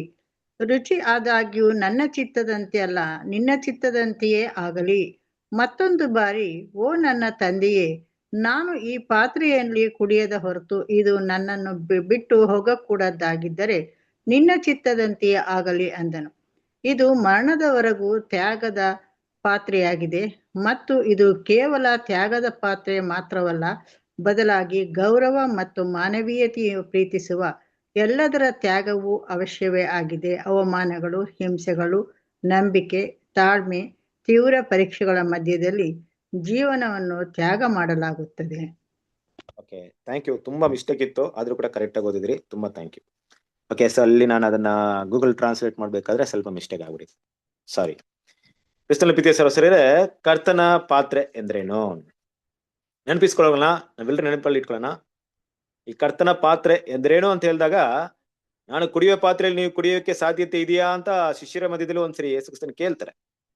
ಯೋಹಾನ ಯಾಕೋಬ ಅವರ ತಾಯಿ ಬಂದವರ ಹತ್ರ, ನಿನ್ನ ಎಡಗಡೆಯಲ್ಲಿ ಬಲಗಡೆಯಲ್ಲಿ ನಿನ್ನ ರಾಜ್ಯದಲ್ಲಿ ಬರ್ಬೇಕು, ನನ್ನ ಮಕ್ಕಳನ್ನ ಕುಂಡ್ರಿಸ್ಕೊಳ್ಳುವಂತ ಒಂದು ಅವಕಾಶ ಸಿಗುತ್ತಾ ಅಂತ ಕೇಳಿದಾಗ, ನೀವೇನೇ ಕೇಳ್ತೀರ ಅಂತ ಗೊತ್ತಿಲ್ಲ, ನಾನು ಹೊಂದುವಂತ ಸ್ನಾನವನ್ನಾಗ್ಲಿ ನಾನು ಕುಡಿಯುವಂತ ಪಾತ್ರೆ ನೀವು ಕುಡಿಯಕ್ಕಾಗುತ್ತಾ ಅಂತ ಕೇಳಿದಾಗ ಆಗುತ್ತೆ ಅಂತ ಹೇಳ್ತಾರೆ. ನಿಜವಾಗ್ಲೂ ಅವರಿಗೆ ಕರ್ತನ ಪಾತ್ರೆ ಅಂದ್ರೆ ಏನಂತ ಗೊತ್ತಿರ್ಲಿಲ್ಲ. ಆದ್ರೆ ಅದನ್ನ ಕುಡಿಯೋವರೆಗೂ ಕಾಯ್ದು ನೋಡ್ಬೇಕಾಯ್ತು, ಕರ್ತನ ಯಾವ ಪಾತ್ರೆಯಲ್ಲಿ ಕುಡಿತಾನೆ ಅಂದ್ಬಿಟ್ಟು. ನಮ್ಮ ಕರ್ತನ ಕುಡಿದಂತ ಪಾತ್ರೆ ಪಾಸ್ ಓವರ್ ಮೊದಲು ಅವರೆಲ್ಲರೂ ಕೂತ್ಕೊಂಡು ಏನ್ ಮಾಡ್ತಾರೆ, ಪಾಸ್ ಓವರ್ನ ಆಚರಣೆ ಮಾಡ್ತಾರೆ. ಆಚರಣೆ ಮಾಡಿದ್ಮೇಲೆ ಅವ್ರಿಗೆ ಅನಿಸ್ಬೋದು ಮೋಸ್ಟ್ಲಿ ಇದೇ ಕರ್ತನ ಪಾತ್ರೆ ಇರ್ಬೋದು, ಕೊನೆ ಇದೇ ನಿಮ್ಮ ಜೊತೆ ನಾವು ಪಾನ ಮಾಡ್ತಾ ಇದ್ದೀನಿ, ಇದು ಎಲ್ಲರಿಗೋಸ್ಕರ ಎಲ್ಲರ ವಿಮೋಚನಾರ್ಥವಾಗಿ ನಾನು ಸುರಿಸಲ್ಪಡೋ ನನ್ನ ರಕ್ತವಾಗಿದೆ ಅಂತ ಹೇಳಿದಾಗ, ಹೊಸ ಒಡಂಬಡಿಕೆ ರಕ್ತವಾಗಿದೆ ಅಂತ ಹೇಳಿದಾಗ ಅವ್ರು ತಗೊಂಡ್ ಕುಡಿದ್ರು. ಅವಾಗ ಮೇಬಿ ಅವರ ಮನಸ್ಸಿನಲ್ಲಿ ಏನ್ ಅನ್ಸಿರ್ಬೋದು, ಇದೇ ಕರ್ತನ ಪಾತ್ರೆ ಇರ್ಬೋದು, ನಾವು ಕುಡಿದು ಬಿಟ್ವಿ, ಇನ್ನೇನ್ ಬೇಕು ಅಂತ ಅನ್ಸಿರ್ಬೋದು. ಆದ್ರೆ ಅದಾದ ನಂತರ ಕೆಲವು ಕ್ಷಣಗಳಲ್ಲಿ ಕರ್ತನದ ಯೇಸು ಕ್ರಿಸ್ತನು ಒಂದು ಮಾತನ್ನೇ ಹೇಳ್ತಾರೆ. ಪೇತ್ರನು ಆ ಒಂದು ಮಹಾಯಾಜಕನ ಒಂದು ಆಳಿನ ಕಿವಿಯನ್ನು ಕಟ್ ಮಾಡಿದಾಗ, ತಂದೆಯಾದ ದೇವರು ಕೊಟ್ಟಂತ ಪಾತ್ರೆಯಲ್ಲಿ ನಾನು ಕುಡಿಯಬಾರದೆ ಅಲ್ವಾ, ತಂದೆ ದೇವರು ನನಗೆ ಕೊಟ್ಟಿರುವಂತ ಪಾತ್ರೆಯಲ್ಲಿ ನಾನು ಕುಡಿಯಬಾರದು ಅಂತ ಹೇಳಿದಾಗ ಅವಾಗ ಗೊತ್ತಾಗುತ್ತೆ, ಅಲ್ಲ ನಾವು ಕುಡಿದಿದ್ದಲ್ಲ ನಿಜವಾದ ಪಾತ್ರೆ, ಆ ಪಾತ್ರೆ ಇನ್ನು ಮೇಲೆ ಕರ್ತನಾದ ಯೇಸು ಕ್ರಿಸ್ತನ ಕುಡಿಯಕ್ಕೆ ಹೋಗ್ತಿದ್ದಾರೆ. ಹಾಗಿರ್ಬೇಕಾದ್ರೆ ಯೋಚನೆ ಮಾಡಿ ಕ್ರಿಸ್ತನ ಪ್ರೀತಿಯ ಸಹೋದರರೇ, ಏನ್ ಪಾತ್ರೆ ತನಕ ಕುಡಿದ್ರು ಅವರು ಗಮನಿಸ್ಬೇಕಾಯ್ತು ಅಪೊಸ್ತಲರು. ಅವರು ಅದನ್ನ ಗಮನಿಸಿ ನಮ್ಗೇನ ಬರ್ದಿರ್ದೇ ಹೋದ್ರೆ ನಮಗೂ ಕೂಡ ಆ ಪಾತ್ರೆ ಏನಂತ ಗೊತ್ತಾಗ್ತಾ ಇರ್ಲಿಲ್ಲ. ಆ ಪಾತ್ರೆ ಏನಂತ ಹೇಳ್ತಿದ್ದಾರೆ? ಆ ಪಾತ್ರೆ ಇಲ್ಲಿ ನೋಡ್ಬೇಕಾದ್ರೆ ಏನಾಗಿದೆ? ಇಲ್ಲಿ ಮಾನವೀಯತೆ, ಎಲ್ಲದರ ತ್ಯಾಗದ ಅವಶ್ಯಕತೆ. ಅಂದ್ರೆ ಇಲ್ಲಿ ಅವಮಾನ, ನಿಂದನೆ ಅಲ್ವಾ, ಕಹಿಯಾದ ಒಂದು ಅನುಭವಗಳು, ಪರಿಹಾಸ್ಯ, ಆ ನೋವು, ಸಂಕಟಗಳು ಎಲ್ಲವೂ ಕೂಡ ಆ ಪಾತ್ರೆಯಲ್ಲಿ ಒಳಗೊಂಡಿತ್ತು ಅನ್ನೋ ವಿಷಯವನ್ನು ನೋಡ್ತೀವಿ ಅಲ್ವಾ. ಒಂದು ಲೈಫ್ ನ ಸ್ಯಾಕ್ರಿಫೈಸ್ ಮಾಡೋಕ್ಕಿಂತ ಹೆಚ್ಚಾಗಿದೆ ಆ ವಿಷಯ. ಲೈಫ್ ನ ಸ್ಯಾಕ್ರಿಫೈಸ್ ಮಾಡೋದಂದ್ರೇನು? ಯಾರಿಗಾದ್ರೂ ಒಬ್ಬರಿಗೋಸ್ಕರ ನಾವು ಜೀವ ಕೊಡೋಕ್ಕಿಂತ ಹೆಚ್ಚಾಗಿ ಅಲ್ಲಿ ಕಷ್ಟಗಳನ್ನು ಬಯಸುವಂತ ವಿಷಯವನ್ನ ಅಲ್ಲಿ ತೋರಿಸ್ಕೊಡ್ತಾ ಇದೆ. ಆ ಮರಣದವರೆಗೂ ತ್ಯಾಗವನ್ನ ಮಾಡುವಂತ ವಿಷಯ ಅಲ್ವಾ. ಟಿಲ್ ದ ಡೆತ್ ನಮ್ಮ ಸ್ವಾರ್ಥವನ್ನ ತ್ಯಾಗ ಮಾಡುವಂತ ವಿಷಯ ಅದರಲ್ಲಿ ಒಳಗೊಂಡಿದೆ. ಕರ್ತನ ಪಾತ್ರೆಯಲ್ಲಿ ನಾವು ಕುಡಿತೀನಿ ಅಂದ್ರೆ ಅದು ಏನನ್ನ ಪ್ರತಿನಿಧಿಸ್ತಾ ಇದೆ ಅಂದ್ರೆ, ನಾನು ಕ್ರಿಸ್ತನ ಬಾಧೆಗಳಲ್ಲಿ ಕ್ರಿಸ್ತನಿಗಾದಂತ ಅವಮಾನಗಳನ್ನ ಹೊಂದಕ್ಕೆ ಸಿದ್ಧನಾಗಿದ್ದೀನಿ. ಅವಮಾನ ಅಂದ್ರೆ ಸ್ವಲ್ಪ ನಮ್ಗೆ ಹೆಂಗ್ ಅನ್ಸುತ್ತೋ ಗೊತ್ತಿಲ್ಲ. ಈ ಅವಮಾನ ಅನ್ನೋಂಥ ಪದ ನಮ್ಗೆ ಇಡ್ಸಲ್ಲ. ಪದ ತುಂಬಾನೇ ಕಷ್ಟ ನಮ್ಗೆ. ಅವಮಾನ ಅಂದ್ಬಿಟ್ರೆ ಯಾರಿಗೂ ಆಗಲ್ಲ. ಆದ್ರೆ ಅವಮಾನ ಅಂತ ಯಾಕೆ ಬಂದ್ಬಿಟ್ಟಿದೆ ಇಲ್ಲಿ? ಅವಮಾನ ಪಡ್ಬೇಕ ನಾವು? ಅವಮಾನ ಪಟ್ರೇನೆ ಆ ಪಾತ್ರೆ ಕುಡ್ದಂತೆ ಲೆಕ್ಕ ಆಗುತ್ತಾ? ಹೌದು ಕ್ರಿಸ್ತನ ಪ್ರೀತಿಯ ಸರಸ್ವರಿ, ಸ್ವಲ್ಪ ನಮ್ಮ ಮೈಂಡ್ ನ ಸ್ವಲ್ಪ ಚೇಂಜ್ ಮಾಡ್ಕೊಳ್ಳೋಣ. ಯಾವ ರೀತಿ ಚೇಂಜ್ ಮಾಡ್ಕೊಳ್ಳೋಣ ಅಂದ್ರೆ, ತಪ್ಪು ಮಾಡಿ ಪಾಪ ಮಾಡಿ ಅದರಿಂದ ಬರುವಂತ ಅಪಕೀರ್ತಿಯಿಂದ ದಂಡನೆಯಿಂದ ಒಂದು ವ್ಯಕ್ತಿ ಅವಮಾನ ಪಡೋದಲ್ಲ ಅವಮಾನ. ಇಲ್ಲಿ ನಾವು ಒಳ್ಳೇದೇ ಮಾಡ್ತೀವಿ, ಆದರೆ ನಾವು ಮೇಲೆ ತಪ್ಪಾದ ದೂರುಗಳು, ತಪ್ಪಾದ ವಿಷಯಗಳ ಮೇಲೆ ಬಂದಾಗ ಅದನ್ನ ಸಗಿಸ್ಕೊಳ್ಳುವಂತ ಮನೋಭಾವನೆ ನಮ್ಗಿರ್ಬೇಕಾದ್ರೆ ಆ ಅವಮಾನಗಳನ್ನ ಸಗಿಸ್ಕೊಳ್ಬೇಕು. ಅವಮಾನ ಬಂದಿದ ತಕ್ಷಣ ಅವಮಾನ ಹೊಂದಿದೆ ಅಂತಲ್ಲ, ಅವಮಾನವನ್ನ ಸಗಿಸ್ಕೊಳ್ಬೇಕು. ಆ ಅವಮಾನ ಸಗಿಸ್ಕೊಳ್ಳುವಂತ ಒಂದು ಅವಕಾಶ ಹತ್ತಿರ ಕಡಿಮೆ ನಮ್ಗೆ. ಆ ಅವಕಾಶ ಬರ್ತಿದೆ ಅಂದ್ರೆ ಏನರ್ಥ? ಅದು ಕರ್ತನ ಪಾತ್ರೆ ನಾನು ಪಾಲು ಹೊಂದೋದಕ್ಕೆ ದೇವ್ರು ನನ್ನ ಪ್ರಿಪೇರ್ ಮಾಡಿದಾರೆ ಅಂತ ಅರ್ಥ. ನಾನು ಆ ಕಣ್ಮುಚ್ಕೊಂಡು ಕುಡಿಯೋಂತ ಪಾತ್ರೆ ಒಂದು ಸೆಕೆಂಡ್ಸ್ ಅಲ್ವಾ, 1 to 3 seconds ಅಲ್ಲಿ ಅದನ್ನ ಕುಡಿದು ಮುಗಿಸಿರ್ತೀನಿ. ಆದ್ರೆ ಈ ಅವಮಾನ ಅನ್ನೋಂಥದ್ದು ಅದು ದೀರ್ಘಕಾಲ ಅವಧಿಯಲ್ಲಿ ನಡೆಯುವಂತ ವಿಷಯಗಳಿರ್ಬಹುದು. ನಾವು ಏನು ಮಾಡದೆ, ತಪ್ಪು ಮಾಡದೆ, ನಮ್ಮನ್ನ ಮನಸ್ಸು ನೋಯಿಸುವಂತ ವಿಷಯ, ನಮ್ಮ ಬಗ್ಗೆ ಇಲ್ಲದೆ ಸಲ್ಲದೆ ಮಾತಾಡುವಂತ ವಿಷಯ ಅಲ್ವಾ, ನಮ್ಮನ್ನ ಬೇರೆ ಕಡೆ ನಮ್ಮನ್ನ ತಪ್ಪಾದ ಒಂದು ಪ್ರತಿಬಿಂಬನ ತೋರ್ಸಕ್ಕೆ ಮಾಡುವಂತ ವಿಷಯಗಳಿರ್ಬೋದು, ಹಲವಾರು ವಿಷಯಗಳಿರ್ಬೋದು. ಮೇ ಬಿ ಸಹೋದರ ಮಧ್ಯದಲ್ಲಿ ಹೆಚ್ಚಾಗಿರ್ಬೋದು, ಬೇರೆ ರೀತಿ ಇರ್ಬೋದು. ಸರಿ, ಇದನ್ನ ಕುಡಿಲೇಬೇಕಾ? ಅಂದ್ರೆ ಇದನ್ನ ಕುಡಿಲೇಬೇಕಾ? ಕುಡಿದ್ರೇನೆ ಮಾತ್ರ ನಾನು ಕರ್ತನ ಪಾದಲ್ಲಿ ಕುಡ್ದಂಗ ಆಗುತ್ತಾ? ಅಂದ್ರೆ ಈ ರೀತಿ ನನಗೆ ಬಂದೇ ಬರುತ್ತಾ? ಕುಡಿಲೇಬೇಕಂದ್ರೆ ಬಂದೇ ಬರುತ್ತಾ? ಹೌದು. ಕ್ರಿಸ್ತನಿಗೋಸ್ಕರ ಬಾಧೆಗಳನ್ನ ಸಗಿಸ್ಕೊಳ್ತೀನಿ ಅಂತ ನಿಮ್ ಹೃದಯದಲ್ಲಿ ಸಿದ್ಧತೆ ಮಾಡ್ಕೊಂಡಾಗ, ನಿಮ್ಮ ಪೂರ್ಣ ಹೃದಯದಿಂದ ಆ ಡಿಸಿಷನ್ ಮಾಡಿದಾಗ, ಆ ಡಿಸಿಷನ್ ಏನ್ ಸೂಚಿಸ್ತಂದ್ರೆ ಆ ಪಾತ್ರೆ ತಗೊಳ್ಳೋದನ್ನ ಸೂಚಿಸುತ್ತೆ. ನಾನು ನಿಮಗೋಸ್ಕರ ಅವಮಾನನ ಸಹಿಸ್ಕೊಳ್ಳೋಕೆ ರೆಡಿ ಆಗಿದ್ದೀನಿ ತಂದೆ, ಕಷ್ಟಗಳನ್ನ ಸಹಿಸ್ಕೊಳ್ಳೋ ರೆಡಿ ಆಗಿದ್ದೀನಿ ತಂದೆ ಅಂತ ಯಾರನ್ನ ಡಿಸೈಡ್ ಮಾಡ್ತೀವೋ ಅವಮಾನ ಬಂದೇ ಬರುತ್ತೆ ಅಲ್ವಾ. ನಮ್ಮ ನಂಬಿಕೆ, ತಾಳ್ಮೆಗಳ ಕುರಿತಾಗಿ ತೀವ್ರವಾದ ಪರೀಕ್ಷೆ ನಮ್ಮ ಜೀವನದಲ್ಲಿ ಬಂದೇ ಬರುತ್ತೆ. ನಾವು ಅಪ್ರೂವಲ್ ಕೊಟ್ಟಿದೀವಿ ದೇವರಿಗೆ, ನನ್ನ ಪರೀಕ್ಷೆ ಮಾಡಿ ನೋಡಿ ಅಂತ. ಆ ಪಾತ್ರೆ ತಗೊಳ್ಬೇಕಾದ್ರೆ ಅದನ್ನೇ ಅರ್ಥ. ಕ್ರಿಸ್ತನ ಜೊತೆಗೆ ನಾನು ಬಾಧೆಗಳನ್ನ ಅನುಭವಿಸ್ತೀನಿ ಅಂತ ಅರ್ಥ. ಅದು ಕರ್ತನ ಪಾತ್ರೆ. ಕ್ರಿಸ್ತನ ಪ್ರೀತಿಯ ಸರಸರೇ, ಇದು ಕರ್ತನ ಪಾತ್ರೆ. ಆದ್ರೆ ದೆವ್ವಗಳ ಪಾತ್ರೆ ಅಂದ್ರೇನು? ದೆವ್ವ ಅಂತಲ್ಲ, ದೆವ್ವಗಳ. ನೋಡಿ, ಕರ್ತನ ಪಾತ್ರೆ ಒಂದೇ, ದೆವ್ವಗಳ ಪಾತ್ರೆ ಹಲವು. ಅರ್ಥ ಮಾಡ್ಕೊಬೇಕು. ಬೇರೆ ಬೇರೆ ರೀತಿಯಲ್ಲಿ ಇರ್ಬೋದು, ಹೆಂಗ್ ಬೇಕಾದ್ರೆ ಇರ್ಬೋದು. ಸೊ ಸಿಮಿಲಾರಿಟಿ ಇರುತ್ತೆ, ಒಂದೇ ತರ ಇರುತ್ತೆ ನೋಡಕ್ಕೆ. ಕೆಲವೊಂದು ಟೈಮಲ್ಲಿ ಅದೇ ದೇವರ ಪಾತ್ರೆ, ಕರ್ತನ ಪಾತ್ರೆ ಅಂತ ನಾವು ತಿಳ್ಕೊಂಡ್ಬಿಡ್ತೀವಿ. ಅದಕ್ಕೆ ಸರಿಯಾದ ಗುರುತಿಲ್ಲಿದೆ, ಇಲ್ಲಿ ಅರ್ಥ ಮಾಡ್ಕೊಬೇಕು ಅಲ್ವಾ. ಸೊ ಏನಿರ್ಬೋದು ಆ ಒಂದು ದೆವ್ವಗಳ ಪಾತ್ರೆ ಅಂದ್ರೆ ಏನಿರ್ಬೋದು ನೋಡೋಣ. ಓದ್ರಿ, ದೆವ್ವಗಳ ಪಾತ್ರೆ ಏನಂದ್ ನೋಡೋಣ, ಓದ್ರಿ.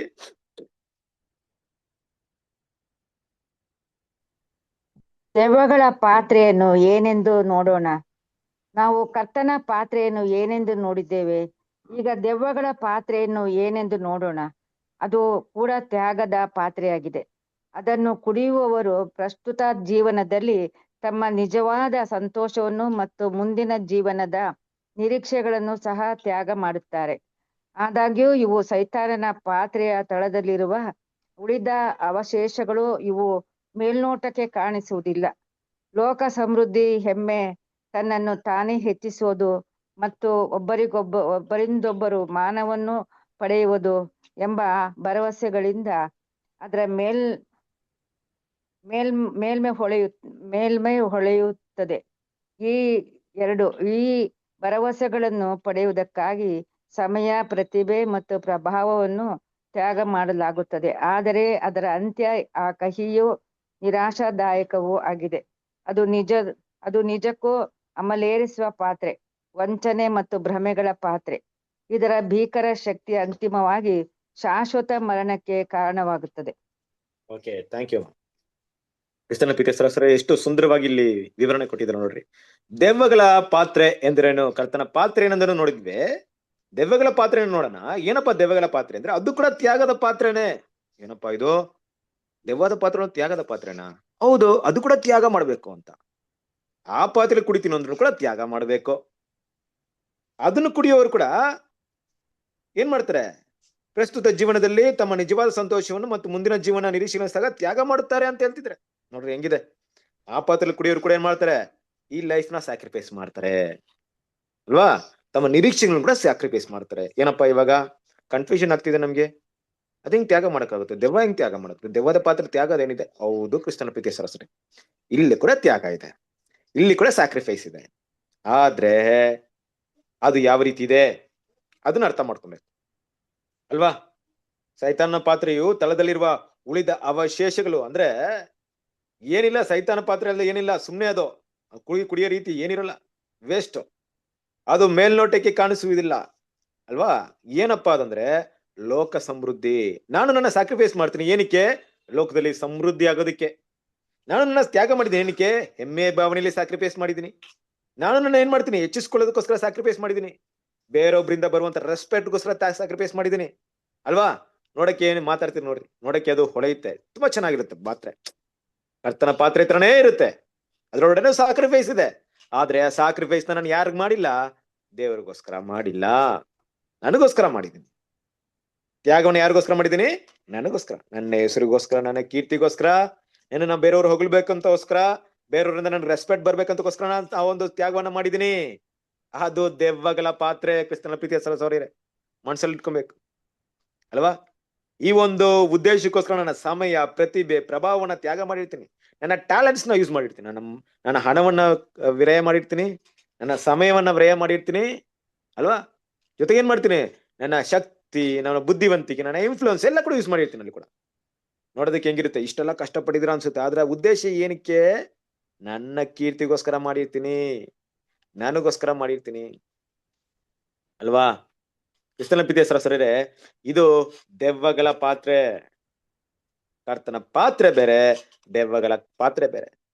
ಈ ಭಾವನೆಯಲ್ಲಿ ನಾನೇನಾದ್ರೂ ಹೋಗ್ಬಿಟ್ಟ 31st ಮಾರ್ಚ್ ಅಲ್ಲಿ ತಗೊಂಡೋಗ್ಬಿಟ್ಟು ಆ ಪಾತ್ರೆ ಕುಡಿದಿದ್ರು ಕೂಡ, ಕುಡಿದಿರೋದು ಕರ್ತನ ಪಾತ್ರೆನೆ ನೋಡಕ್ಕೆ. ಆದ್ರೆ ನಾನ್ ನಿಜವಾಗ್ಲೂ ಕುಡಿದಿರೋದು ದೆವ್ವಗಳ ಪಾತ್ರೆ. ಯಾಕೆ? ನಾನು ಈ ಉದ್ದೇಶದಲ್ಲಿ ನಾನು ಈ ಒಂದು ಪಾತ್ರೆಯನ್ನ ತಗೊಂಡಿದ್ದೀನಿ. ನನ್ನ ಉದ್ದೇಶ ಕ್ರಿಸ್ತನಿಗೋಸ್ಕರ ಬಾಧೆಗಳನ್ನ ಅನುಭವಿಸ್ಬೇಕಂತ ಉದ್ದೇಶ ಇರ್ಲಿಲ್ಲ. ನನ್ನ ಟ್ಯಾಲೆಂಟ್ಸ್ ಎಲ್ಲವನ್ನ ನನಗೋಸ್ಕರ ಯೂಸ್ ಮಾಡ್ಬೇಕಂತ ಮೈಂಡ್ ಇತ್ತು. ಪ್ರಶ್ನೆ ಕೇಳ್ಬೋದು ನಿಮ್ ಬ್ರದರ್, ಅದೇನ್ ಬ್ರದರ್ ನಮ್ ಬ್ರದರ್ಸ್ಗಳಲ್ಲಿ ಈ ತರ ಮಾಡ್ತಾರ? ಯಾರಾದ್ರೂ ಈ ತರ ಎಲ್ಲ ಆಗುತ್ತಾ? ನಾವು ಬೈಬಲ್ ಸ್ಟೂಡೆಂಟ್ಸ್ ಅಲ್ವಾ? ನಾವೆಲ್ಲ ಈ ರೀತಿ ಮಾಡ್ತೀವಾ? ಈ ರೀತಿ ಎಲ್ಲ ಆಗುತ್ತಾ? ಗೊತ್ತಿಲ್ಲ. ಕ್ರಿಸ್ತನ ಪ್ರೀತಿಯ ಸಹೋದರರೇ ಅಲ್ವಾ? ಯಾರು ಹೆಂಗ್ ಮಾಡ್ತಾರಂತ ಗೊತ್ತಿಲ್ಲ. ಆದ್ರೆ ಒಂದಂತೂ ತಿಳ್ಕೊಳ್ಳೋಣ, ನಾನ್ ಮಾಡ್ಬಾರ್ದು. ನಮ್ಮೆಲ್ರು ನಾವ್ ಹೇಳ್ಕೊಳ್ಳೋಣ, ನಮ್ಗೆ ಹೇಳ್ಕೊಳ್ಳೋಣ, ನಾನಂತೂ ಮಾಡಲ್ಲ. ಯಾರು ಮಾಡ್ತಿದ್ರಂತ ಹುಡುಕಂತ ಕೆಲಸ ನಮ್ ಕೈ ಹಾಕದ್ ಬೇಡ. ಮಾಡ್ತಿರ್ಬೋದು, ಇಲ್ದೆ ಇರ್ಬೋದು, ಹೊರನೋಟಕ್ಕೆ ನಿಮ್ಗೆ ಕಾಣಿಸ್ಬೋದು, ಕಂಡಿಡಿಬೋದು. ಅದರಿಂದ ಕಂಡಿಡಿದ್ರಿಂದ ಏನು ಯೂಸ್ ಇಲ್ಲ, ಬಿಟ್ಬಿಡೋಣ. ನಾನ್ ಮಾಡ್ತಾ ಇದ್ದೀನಾ? ನನ್ನಲ್ಲಿರುವಂತ ಟ್ಯಾಲೆಂಟ್, ನನ್ನಲ್ಲಿರುವಂತ ಬುದ್ಧಿವಂತಿಕೆ ಎಲ್ಲ ಕೂಡ ನನ್ನ ಹೆಸರಿಗೋಸ್ಕರ ನಾನು ಯೂಸ್ ಮಾಡ್ತಾ ಇದ್ದೀನಾ? ಅದು ಏನಾಗುತ್ತೆ ಗೊತ್ತಾ ಕ್ರಿಸ್ತನ ಪ್ರೀತಿಯ ಸಹೋದರರೇ? ಯಾವಾಗ ನನ್ನ ಹೆಸರು ಅಪಕೀರ್ತಿ ಆಗುತ್ತೋ ಅಲ್ಲ, ಯಾರಾದ್ರೂ ನನ್ನ ಬಗ್ಗೆ ಹೇಳಿದಾಗ ನನ್ನ ಕೈಲಿ ಸಗಿಸ್ಕೊಳಕ್ಕಾಗಲ್ಲ. ಕೋಪ, ದ್ವೇಷಗಳು ಬಂದ್ಬಿಡುತ್ತೆ, ಅಸೂಯೆಗಳು ಹುಟ್ಬಿಡುತ್ತೆ. ಅವ್ರನ್ನ ನಿಂದಿಸಕ್ಕೆ ಶುರು ಮಾಡ್ಕೊಂಡ್ಬಿಡ್ತೀನಿ, ಬೊಯ್ಯಕ್ಕೆ ಶುರು ಮಾಡ್ಬಿಡ್ತೀನಿ ಅಲ್ವಾ? ದ್ವೇಷ ಮಾಡ್ಬಿಡ್ತೀನಿ, ಸಂಪೂರ್ಣವಾಗಿ ಹೇಟ್ ಮಾಡ್ಬಿಡ್ತೀನಿ ಅಲ್ವಾ? ಅವ್ರನ್ನ ನಿರಾಕರಿಸ್ಬಿಡ್ತೀನಿ. ಆ ರೀತಿ ಮಾಡಿದವ್ರನ್ನ ನನ್ನ ಶತ್ರುಗಳಾಗಿ ನೋಡ್ಬಿಡ್ತೀನಿ. ಯಾಕೆಂದ್ರೆ ಅವರು ನಾನು ಇಷ್ಟೆಲ್ಲ ಮಾಡಿದ್ರಿಂದ, ಅವ್ರನ್ನ ಇಷ್ಟೆಲ್ಲ ತ್ಯಾಗ ಮಾಡಿದ್ರಿಂದ ಅವರಿಂದ ನನಗೆ ಒಳ್ಳೆ ಹೆಸರು ಬರ್ಲಿಲ್ಲ, ನನ್ನ ಹೊಗಳಿಲ್ಲ, ನನ್ನ ಅಪ್ರಿಶಿಯೇಟ್ ಮಾಡಿಲ್ಲ ಅವರು. ಅದರಿಂದ ಏನಾಯ್ತು? ನನಗ್ ಬರ್ಬೇಕಂತ ಹೆಸರು ಬರ್ಲಿಲ್ಲ ಅಂದ್ಬಿಟ್ಟು ಏನ್ ಮಾಡ್ತೀನಿ? ನನಗೆ ಇಲ್ಲಿ ದ್ವೇಷಗಳು ಬರುತ್ತಲ್ವಾ? ಇದು ಏನಪ್ಪಾ ಅಂದ್ರೆ ದೆವ್ವಗಳ ಪಾತ್ರೆ ಅಲ್ವಾ? ಅರ್ಥ ಮಾಡ್ಕೊಬೇಕು. ಕಷ್ಟವಾಗಿದ್ರೆ, ಅರ್ಥ ಮಾಡ್ಕೊಳ್ಳೋ ಕಷ್ಟ ಇದ್ರೆ ಇನ್ನೊಂದ್ಸರಿ ಕೇಳಿ ಕ್ಲಿಯರ್ ಆಗಿ ಅರ್ಥ ಮಾಡ್ಕೊಳ್ಳಿ. ದೇವ್ರ ಹತ್ರ ಪ್ರಾರ್ಥನೆ ಮಾಡಿ. ಖಂಡಿತ ದೇವ್ರಿಂದ ಆ ಒಂದು ನಾಲೆಜ್ ನಮ್ಗೆ ಕೊಡ್ತಾರೆ. ಯಾಕಂದ್ರೆ ಇದು ತುಂಬಾ ಇಂಪಾರ್ಟೆಂಟ್. ಯಾಕೆ ಇಂಪಾರ್ಟೆಂಟ್? ದೇವ್ರು ಇವತ್ತು ಮಾತಾಡ್ತಿರಂದ್ರೆ, ನಿಮ್ಮ ಮುಂದೆ ಮಾತಾಡ್ತಿದಂದ್ರೆ, ನಾನೆಲ್ಲ ಮಾತಾಡ್ತಿರೋದು ಕ್ರಿಸ್ತನ ಪ್ರೀತಿಯ ಸಹೋದರರೇ, ನನಗೆ ನಾನು ಮಾತಾಡ್ಕೊಳ್ತಾ ಇದ್ದೀನಿ, ಜೊತೆಗೆ ನಿಮ್ಗೂ ಹೇಳ್ತಾ ಇದ್ದೀನಿ ಅಷ್ಟೇ. ವಾಕ್ಯ ಒಂದೇ, ನನಗೂ ಅಪ್ಲೆ, ನಿಮ್ಗೂ ಅಪ್ಲೆ. ಗೊತ್ತಲ್ವಾ ನಮ್ಗೆ? ವಾಕ್ಯವನ್ನ ಮಾತಾಡೋದು, ವಾಕ್ಯವನ್ನ ಕೇಳೋರು ಇಬ್ರು ದೇವ್ರ ಮುಂದೆ ಒಬ್ರೆ, ಅದರಂತೆ ನಡೆಯೋರು ಮಾತ್ರ ಶ್ರೇಷ್ಠರು. ನಾನೇನೋ ಸ್ಪೆಷಲ್ ಅಲ್ಲ, ನೀವೇನು ಸ್ಪೆಷಲ್ ಅಲ್ಲ. ಯಾರು ಸ್ಪೆಷಲು? ಯಾರದನ್ನ ಕೇಳಿ ಕರೆಕ್ಟ್ ಆಗಿ ಅರ್ಥ ಮಾಡ್ಕೊಂಡು ನಡೀತಾ ನೋಡ್ರಿ, ಅವರೇ ಸ್ಪೆಷಲ್ ದೇವರಿಗೆ. ಇದು ಎಲ್ರಿಗೂ ಸಮ. ಆಯ್ತಂದ್ಬಿಟ್ಟು ನಾನು ಮಾತಾಡ್ತೀನಿ ಅಂದ್ಬಿಟ್ಟು ನಾನೇನೋ ಇದನ್ನೆಲ್ಲ ಹಂಗಲ್ಲ ಬ್ರದರ್ ಅಂತಲ್ಲ, ನಿಮ್ಮನ್ನ ಯಾರೋ ಒಬ್ಬರನ್ನ ಪಾಯಿಂಟ್ ಮಾಡ್ತೀರಂತ ಅಲ್ಲ. ಇದು ನಮ್ಮೆಲ್ಲರಿಗೂ ಕೂಡ ಅರ್ಥ ಮಾಡ್ಕೊಬೇಕು. ನಾನು ಯಾವ ಪಾತ್ರೆಯನ್ನ ಕುಡಿಯಕ್ಕೆ ಹೋಗ್ತಾ ಇದ್ದೀನಿ. ಇವತ್ತು ದೇವ್ರ ಮಕ್ಳು ಅದನ್ನ ರಿಯಲೈಸ್ ಮಾಡೋದು ತುಂಬಾನೇ ಕಷ್ಟ ಅಲ್ವಾ? ಯಾಕಂದ್ರೆ ಯಾಕೆ ಈ ರಿಯಲೈಸೇಷನ್ ನಮ್ಗೆ ಆಗಲ್ಲ? ಯಾಕೆ ಈ ರಿಯಲೈಸೇಷನ್ ಹಾಕಲ್ಲ ಗೊತ್ತಾ? ಕ್ರಿಸ್ತಲ್ ಪಿತೇಶ್ವರರೇ, ಸತ್ಯದ ಜ್ಞಾನವನ್ನ, ದೇವರ ಪ್ರೀತಿಯನ್ನ ನಾವು ಹೃದಯದೊಳಗಡೆ ನಾವು ಯಾವಾಗ ಬಿಡದೇ ಇರ್ತೀವೋ, ಈ ವಿಷಯಗಳನ್ನ ಗಮನಿಸಿ ಇರಲ್ಲ. ನಾವು ಕುಡಿಯುವಂತ ಪಾತ್ರೆ ದೆವ್ವಗಳ ಪಾತ್ರೆ ಆಗಿರುತ್ತೆ ಅಲ್ವಾ? ನೋಡ್ರಿ, ಇಲ್ಲಿ ಏನ್ ಮಾತಾಡ್ತೀರಂದ್ರೆ ಅದು ನಿಜಕ್ಕೂ ಅಮಲೇರಿಸುವ ಪಾತ್ರೆ. ಅಮಲೇರಿಸುವ ಪಾತ್ರೆ ಅಂದ್ರೆ ಏನು? ಮತ್ತು ಬಂದ್ಬಿಡುತ್ತೆ. ಆಮೇಲೆ ಇರಿದ್ರೆ ಹೆಂಗಿರುತ್ತೆ? ಕುಡ್ದವ್ನು ಹೆಂಗಿರ್ತಾನೆ? ತಲೆ ಆಡ್ತಾ ಇರ್ತಾನೆ, ಅವ್ನ್ ಮಾಡಿದ್ದ ಕರೆಕ್ಟ್ ಅಂತಾನೆ, ಎದುರುಗಡೆ ಬರಲ್ಲ ಬೈತಾ ಇರ್ತಾನೆ. ಅಂದ್ರೆ ಈ ರೀತಿ ಒಂದು ಪಾತ್ರೆ ಕುಡಿದ್ಮೇಲೆ ಕೆಲವೊಂದು ಟೈಮಲ್ಲಿ ನಾವು ಮಾಡೋದೇ ಕರೆಕ್ಟ್ ಅಂತ ನಮ್ಗೆ ಅನಿಸ್ತಾ ಇರುತ್ತೆ. ನಮ್ಗೆ ಗೊತ್ತಿರಲ್ಲ. ವಂಚನೆ ಮತ್ತು ಭ್ರಮೆಗಳ ಪಾತ್ರೆ ಭೀಕರ ಶಕ್ತಿ ಆಗಿರುತ್ತೆ ಅದು. ಆ ರೀತಿಯಾಗಿ ದೆವ್ವ ಏನ್ ಮಾಡ್ತಾರೆ? ಸೈತಾನ್ ಪ್ರಿಪೇರ್ ಮಾಡಿ ನಮ್ಗೆ ಕೊಟ್ಟಿದ್ದು. ಸಂತೋಷ ಪಡ್ತಾನೆ ಸೈತಾನ್. ನೋಡ್ದ, ಆಹಾ ಕರೆಕ್ಟ್ ಆಗಿ ನಾನ್ ಕೊಟ್ಟಂತ ಪಾತ್ರೆ ಕುಡಿದ್ಬಿಟ್ರು. ಇವ್ರಿಗೆ ಗೊತ್ತೇ ಇಲ್ಲ ನೋಡು, ದೇವ್ರ ಪಾತ್ರೆ ಯಾವ್ದು, ದೆವ್ವಗಳ ಪಾತ್ರೆ ಗುರ್ತೇ ಸಿಗ್ಲಿಲ್ಲ. ನನ್ ಪಾತ್ರೆ ಕುಡ್ಕೊಂಡು ಏನಂತ ತಿಳ್ಕೊಂಡವ್ರೆ? ದೇವ್ರ ಪಾತ್ರೆ ಕುಡಿತಾ ಇದ್ದೀನಿ ಅಂತ ತಿಳ್ಕೊಂಡ್ಬಿಟ್ಟವ್ರೆ. ಅಂತ ಏನ್ ಮಾಡ್ತಾನೆ? ಅಲ್ಲಿ ಪರಿಹಾಸ್ಯ ಮಾಡ್ತಾನೆ. ಕರೆಕ್ಟಾ? ಅದು ಅಂತಿಮವಾಗಿ ಶಾಶ್ವತ ಮರಣಕ್ಕೆ ಕಾರಣವಾಗುತ್ತೆ. ಶಾಶ್ವತ ಮರಣ ಅಂದ್ರೇನು? ಸೆಕೆಂಡ್ ಡೆತ್, ಮತ್ತೆ ಎರಡನೇ ಮರಣ ಬ್ರದರ್. ಅಲ್ವಾ? ಇವಾಗ ದೇವ್ರ ಮಕ್ಳು ನಮ್ಗೆ ಗೊತ್ತಾಯ್ತು, ಕರ್ತನ ಪಾತ್ರೆ ಯಾವುದು, ದೆವ್ವಗಳ ಪಾತ್ರೆ ಯಾವುದು. ಇವಾಗ ಮುಂದಿನ ಪ್ರಶ್ನೆಗೆ ಬರೋಣ. ನಾವು ಓದಂತ ವಾಕ್ಯ ಏನಿದೆ ಅಂತ ನೋಡೋಣ. ಓದ್ರಿ, 1 ಕೊರಿಂಥದವರಿಗೆ 10ನೇ ಅಧ್ಯಾಯ 21ನೇ ವಾಕ್ಯ.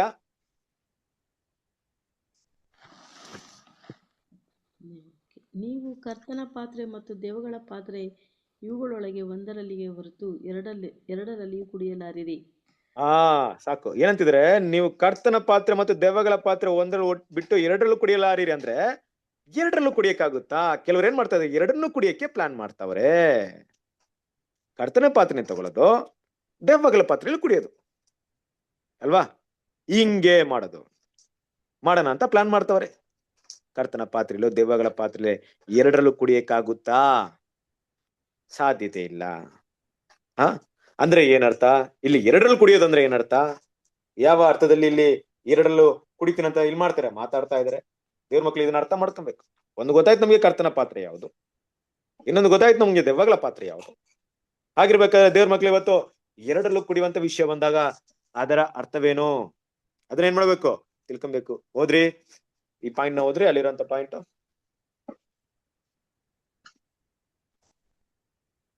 ಬೇರೆ ರೀತಿಯಲ್ಲಿ ಹೇಳುವುದಾದರೆ, ನಾವು ಲೋಕದ ಆತ್ಮದಲ್ಲಿ ಸ್ವಾರ್ಥ, ಮಹತ್ವಾಕಾಂಕ್ಷೆ, ಹೆಮ್ಮೆಯ ಆತ್ಮದಲ್ಲಿ ಮತ್ತು ಹೀನ ಗುರಿಗಳಿಗಾಗಿ ನಮ್ಮ ಜೀವನವನ್ನು ತ್ಯಾಗ ಮಾಡುವ ಆತ್ಮದಲ್ಲಿ ಪಾಲ್ಗೊಂಡು, ಅದೇ ಸಮಯದಲ್ಲಿ ನಿಸ್ವಾರ್ಥ, ದೀನಭಾವ ಮತ್ತು ಸ್ವಯಂ ನಿರಾಕರಣೆಯುಳ್ಳ ತನ್ನ ಸ್ವಂತ ಅಮೂಲ್ಯ ರಕ್ತದಿಂದ ನಮ್ಮನ್ನು ಕೊಂಡುಕೊಂಡವನ ಸೇವೆಯಲ್ಲಿ ಲೋಕದ ಮಹತ್ವ ಆಕಾಂಕ್ಷೆಗಳನ್ನು ಬಲಿಯಾಗಿ ತ್ಯಜಿಸುವ ಕ್ರಿಸ್ತನ ಆತ್ಮದಲ್ಲಿಯೂ ಪಾಲ್ಗೊಳ್ಳಲು ಸಾಧ್ಯವಿಲ್ಲ.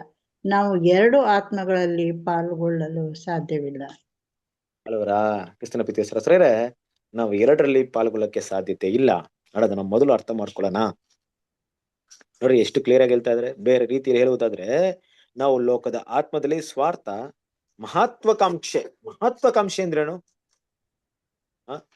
ನಮ್ಮ ಒಂದು ಉದ್ದೇಶ, ಗುರಿ ಇರುತ್ತೆ. ಆ ಗುರಿನ ಮುಟ್ಬೇಕು. ಏನಿದೆ ನಮ್ ಗುರಿ? ಏನೋ ಒಂದು ಕೀರ್ತಿನ ಪಡಿಬೇಕು, ನಾನೊಬ್ಬ ಫೇಮಸ್ ಆಗ್ಬೇಕು. ಇನ್ನು ನಮ್ಮ ಮಾತ್ರ ಹೇಳ್ಬೇಕಾದ್ರೆ, ನಮ್ಮ ಭಾಷೆಯಲ್ಲಿ ಮಾತಾಡ್ಬೇಕಾದ್ರೆ ಮಾತಾಡ್ತೀನಿ ನೋಡ್ರಿ. ಬೈಬಲ್ ಸ್ಟೂಡೆಂಟ್ಸ್ ಅಂದ್ರೆ ಬೈಬಲ್ ಸ್ಟೂಡೆಂಟ್ ಮಧ್ಯದಲ್ಲಿ ನಾನು ಯಾರಂತ ಎಲ್ರಿಗೂ ಗೊತ್ತಿರ್ಬೇಕು ಅಲ್ವಾ? ನಾನು ಹಾಗೆ ಆತರ ಆ ಸ್ಟೇಜ್ಗೆ ಹೋಗ್ಬೇಕು. ನನ್ನ ಹೆಸರು ಪ್ರಖ್ಯಾತವಾಗ್ಬೇಕು. ನಾನು ತುಂಬಾ ಡಿಫ್ರೆಂಟ್ ಆಗಿರ್ಬೇಕು ಅಲ್ವಾ? ಈ ಗುರಿನ ಮುಟ್ಟಕ್ಕೆ ನಾನು ಏನ್ ಬೇಕಾದ್ರೆ ಮಾಡ್ಬೇಕು. ನಾನು ತುಂಬಾ ಶ್ರೇಷ್ಠ ವ್ಯಕ್ತಿ ಆಗಿರ್ಬೇಕು ಇವ್ರ ಮಧ್ಯದಲ್ಲಿ. ಇದೆಲ್ಲ ಏನಪ್ಪಾ ಅಂದ್ರೆ ಸ್ವಾರ್ಥ ವಿಷಯ. ನಂದೇ ಆದಂತ ಒಂದು ವಿಷಯ ಮಾಡ್ಬೇಕು, ನಾನೇ ಇದ್ ಮಾಡ್ಕೊಬೇಕು. ಯೋಚನೆ ಮಾಡೋಣ ಕ್ರಿಸ್ತನ ಪಿತೇಶ್ವರರೇ, ಈ ಮಹತ್ವಾಕಾಂಕ್ಷೆಗಳು ದೇವರ ಚಿತ್ತವಾಗಿದ್ಯಾ, ಇಲ್ಲ ದೇವರ ಉದ್ದೇಶವಾಗಿದ್ಯಾ, ಇಲ್ಲ ನಾನು ನನ್ನನ್ನು ಮೆಚ್ಚೋಕೋಸ್ಕರ ಮಾಡ್ತಾ ಇದ್ದೀನಾ? ನಾನು ಹಿಂಗ್ ಮಾಡ್ಬಿಡ್ತೀನಿ, ಹಂಗ್ ಮಾಡ್ಬಿಡ್ತೀನಿ, ಆತರ ಮಾಡ್ಬಿಡ್ತೀನಿ, ನೋಡಿ ಹಿಂಗ್ ಮಾಡ್ಬಿಡ್ತೀನಿ. ಕೆಲವೊಂದು ಟೈಮಲ್ಲಿ ನಾವು ಈ ರೀತಿ ಹೇಳ್ತಾ ಇರ್ತೀವಿ. ನನಗೇನಾದ್ರೆ ಈ ತರ ಇದ್ಬಿಟ್ರೆ ನಾನು ಆತರ ಮಾಡ್ಬಿಡ್ತೀನಿ ಅಂದ್ಬಿಟ್ಟು ಅಲ್ವಾ. ಯೋಚನೆ ಮಾಡ್ರಿ, ಇದೆಲ್ಲ ಏನಪ್ಪಾ ಅಂದ್ರೆ ನಾನು ಸ್ವಾರ್ಥಕ್ಕೋಸ್ಕರ ಮಾಡುವಂತ ವಿಷಯವನ್ನ ಅರ್ಥ ಮಾಡ್ಕೊಬೇಕು. ಈ ರೀತಿ ಗುರಿಗಳನ್ನ ನಮ್ಮ ಜೀವನದಲ್ಲಿ ಇಟ್ಕೊಳ್ಳೋದು ದೇವ್ರ ಮಕ್ಳು ಫಸ್ಟ್ ತಪ್ಪು ಬ್ರದರ್. ಹಾಗಂತ ಏನೇ ಗುರಿ ಇರ್ಬಾರ್ದು, ನಮ್ಗೆ ಇರ್ಬೇಕು, ಗುರಿ ಇರ್ಬೇಕು, ಮುಂದೆ ಗುರಿ ಇರ್ಬೇಕು, ಹಿಂದೆ ಗುರು ಇರ್ಬೇಕು, ಕರೆಕ್ಟ್ ಇಲ್ಲ ಅಂತಲ್ಲ. ಆ ಗುರಿ ಕ್ರಿಸ್ತನ ಆಗಿರ್ಬೇಕು, ಆ ಗುರುನು ಕ್ರಿಸ್ತನ ಆಗಿರ್ಬೇಕು. ಅದ್ ಬಿಟ್ಟು ಯಾವುದೇ ಗುರಿ ಇರಬಾರ್ದು. ಕ್ರಿಸ್ತನ ಸಾರ್ವದಲ್ಲಿ ಬೆಳೆಯೋದು ಹೊರತು ಬಿಟ್ಟು ಯಾವುದೇ ಗುರಿಗಳಿರ್ಬಾರ್ದು ಜೀವನದಲ್ಲಿ. ಆ ಗುರಿನ ಮುಟ್ಟಕ್ಕೆ ಬೇಕಾದ್ರೆ ಬೇರೆ ಗುರಿಗಳನ್ನ ಇಟ್ಕೊಳ್ರಿ. ಆ ಗುರಿಗಳನ್ನ ಮುಟ್ಟಕ್ಕೆ ಬೇರೆ ಗುರಿಗಳಂದ್ರೇನು? ನಾನು ಕ್ರಿಸ್ತನ ಸಾರೂಪ್ಯದ ಬೆಳಿಬೇಕಾದ್ರೆ ಪ್ರತಿನಿತ್ಯ ಸತ್ಯವೇದ ವಾಕ್ಯ ಓದ್ಬೇಕು, ಪ್ರತಿನಿತ್ಯ ಕ್ಲಾಸ್ ಪ್ರಿಪೇರ್ ಮಾಡ್ಬೇಕು, ದೇವ್ರ ಮಕ್ಳಿಗೆ ಸತ್ಯ ಹೇಳ್ಕೊಡ್ಬೇಕು. ನಾನು ಈ ರೀತಿ ಬ್ಯುಸಿ ಆಗಿದ್ರೆ ಲೋಕದ ವ್ಯವಹಾರದಲ್ಲಿ ನಾನು ಇರಲ್ಲಪ್ಪ, ದೇವ್ರಿಗೋಸ್ಕರ ತ್ಯಾಗ ಮಾಡೋನಾಗಿರ್ತೀನಿ ಅಲ್ವಾ. ಈ ಉದ್ದೇಶಗಳಿಗೋಸ್ಕರ ಈ ಗುರಿಗಳಿರ್ಲಿ, ಆ ಗುರಿ ಮುಟ್ಟಕ್ಕೆ ಬೇಕಾಗಿರುವಂತ ಗುರಿಗಳಿರ್ಲಿ. ಆದ್ರೆ ಆ ಎಂಡ್ ಆಫ್ ದ ಗುರಿನೇ ಬೇರೆ ಇರುತ್ತೆ, ಅದ್ರ ಮಧ್ಯದಲ್ಲಿ ಬೇರೆ ಬೇರೆ ಒಂದು ವಿಷಯ ಇರುತ್ತೆ. ಇನ್ನು ಸಿಂಪಲ್ ಆಗಿ ಹೇಳ್ಬೇಕಾದ್ರೆ ಕೆಲವರ ಇಂಟೆನ್ಷನ್ ರಾಂಗ್ ಇರುತ್ತೆ, ಆದ್ರೆ ಅವರ ಔಟ್ವರ್ಡ್ ಕೆಲಸಗಳು ತುಂಬಾ ಕರೆಕ್ಟ್ ಆಗಿರುತ್ತೆ. ನಾನು ಇದಕ್ಕೋಸ್ಕರ ಇದನ್ನ ಮಾಡ್ತಾ ಇದೀನಿ ಗೊತ್ತಾ ನಿಮ್ಗೆ ಅಂತ ಹೇಳ್ಕೊಳ್ತಾರೆ, ಆದ್ರೆ ಹೃದಯದಲ್ಲಿ ನಿಜವಾಗ್ಲೂ ಅವ್ರ ಉದ್ದೇಶ ಅದಿರಲ್ಲ, ಬೇರೆ ಏನೋ ಇರುತ್ತೆ. ಅದು ನಾವು ಪರೀಕ್ಷೆ ಮಾಡೋಣ ಕ್ರಿಸ್ತನ ಪ್ರೀತಿಯ ಸರಸರಿರೆ. ಈ ಸಮಯದಲ್ಲಿ ಅಪಾಯಕಾರಿ ಅಂತ ವಿಷಯ ಏನ್ ಗೊತ್ತಾ? ಯಾವಾಗ ನಾವು ನಮ್ಮನ್ನ ನೋಡೋದ್ ಬಿಟ್ಟು ಬೇರೆಯವ್ರು ನೋಡ್ತೀವಿ, ಅದು ತುಂಬಾ ಡೇಂಜರಸ್ ಆಗ್ಬಿಡುತ್ತೆ. ನಾನು ನನ್ನನ್ನ ನೋಡೋದ್ ಬಿಟ್ಟು ಬೇರೆ ಯಾರನ್ನ ನೋಡ್ತೀನಿ ಅಂದ್ರೆ ಡೇಂಜರಸ್. ನನ್ ಕೆಲಸ ಅಷ್ಟೇ. ನನಗೆ ಈ ವಾಕ್ಯಗಳ ಕೊಟ್ಟಿರುವಂತ ಉದ್ದೇಶ, ದೇವ್ರು ಇವತ್ತು ಮಾತಾಡೋಕೆ ಕೊಟ್ಟಿರುವಂತ ಉದ್ದೇಶ ಅಂದ್ರೆ ನಿನ್ನ ನೋಡ್ಕೊಳಪ್ಪ ಸಾಕು. ಈ ಮಾತನ್ನ ಅವ್ರಿಗೆ ಹೇಳೋ, ಬೇರೆಯವ್ರು ಅವ್ರು ನೋಡ್ಕೊಳ್ತಾರೆ. ಯಾರನ್ನು ನಾವು ನೋಡಂಗಿಲ್ಲ, ಯಾರನ್ನು ಜಜ್ಮೆಂಟ್ ಮಾಡಂಗಿಲ್ಲ.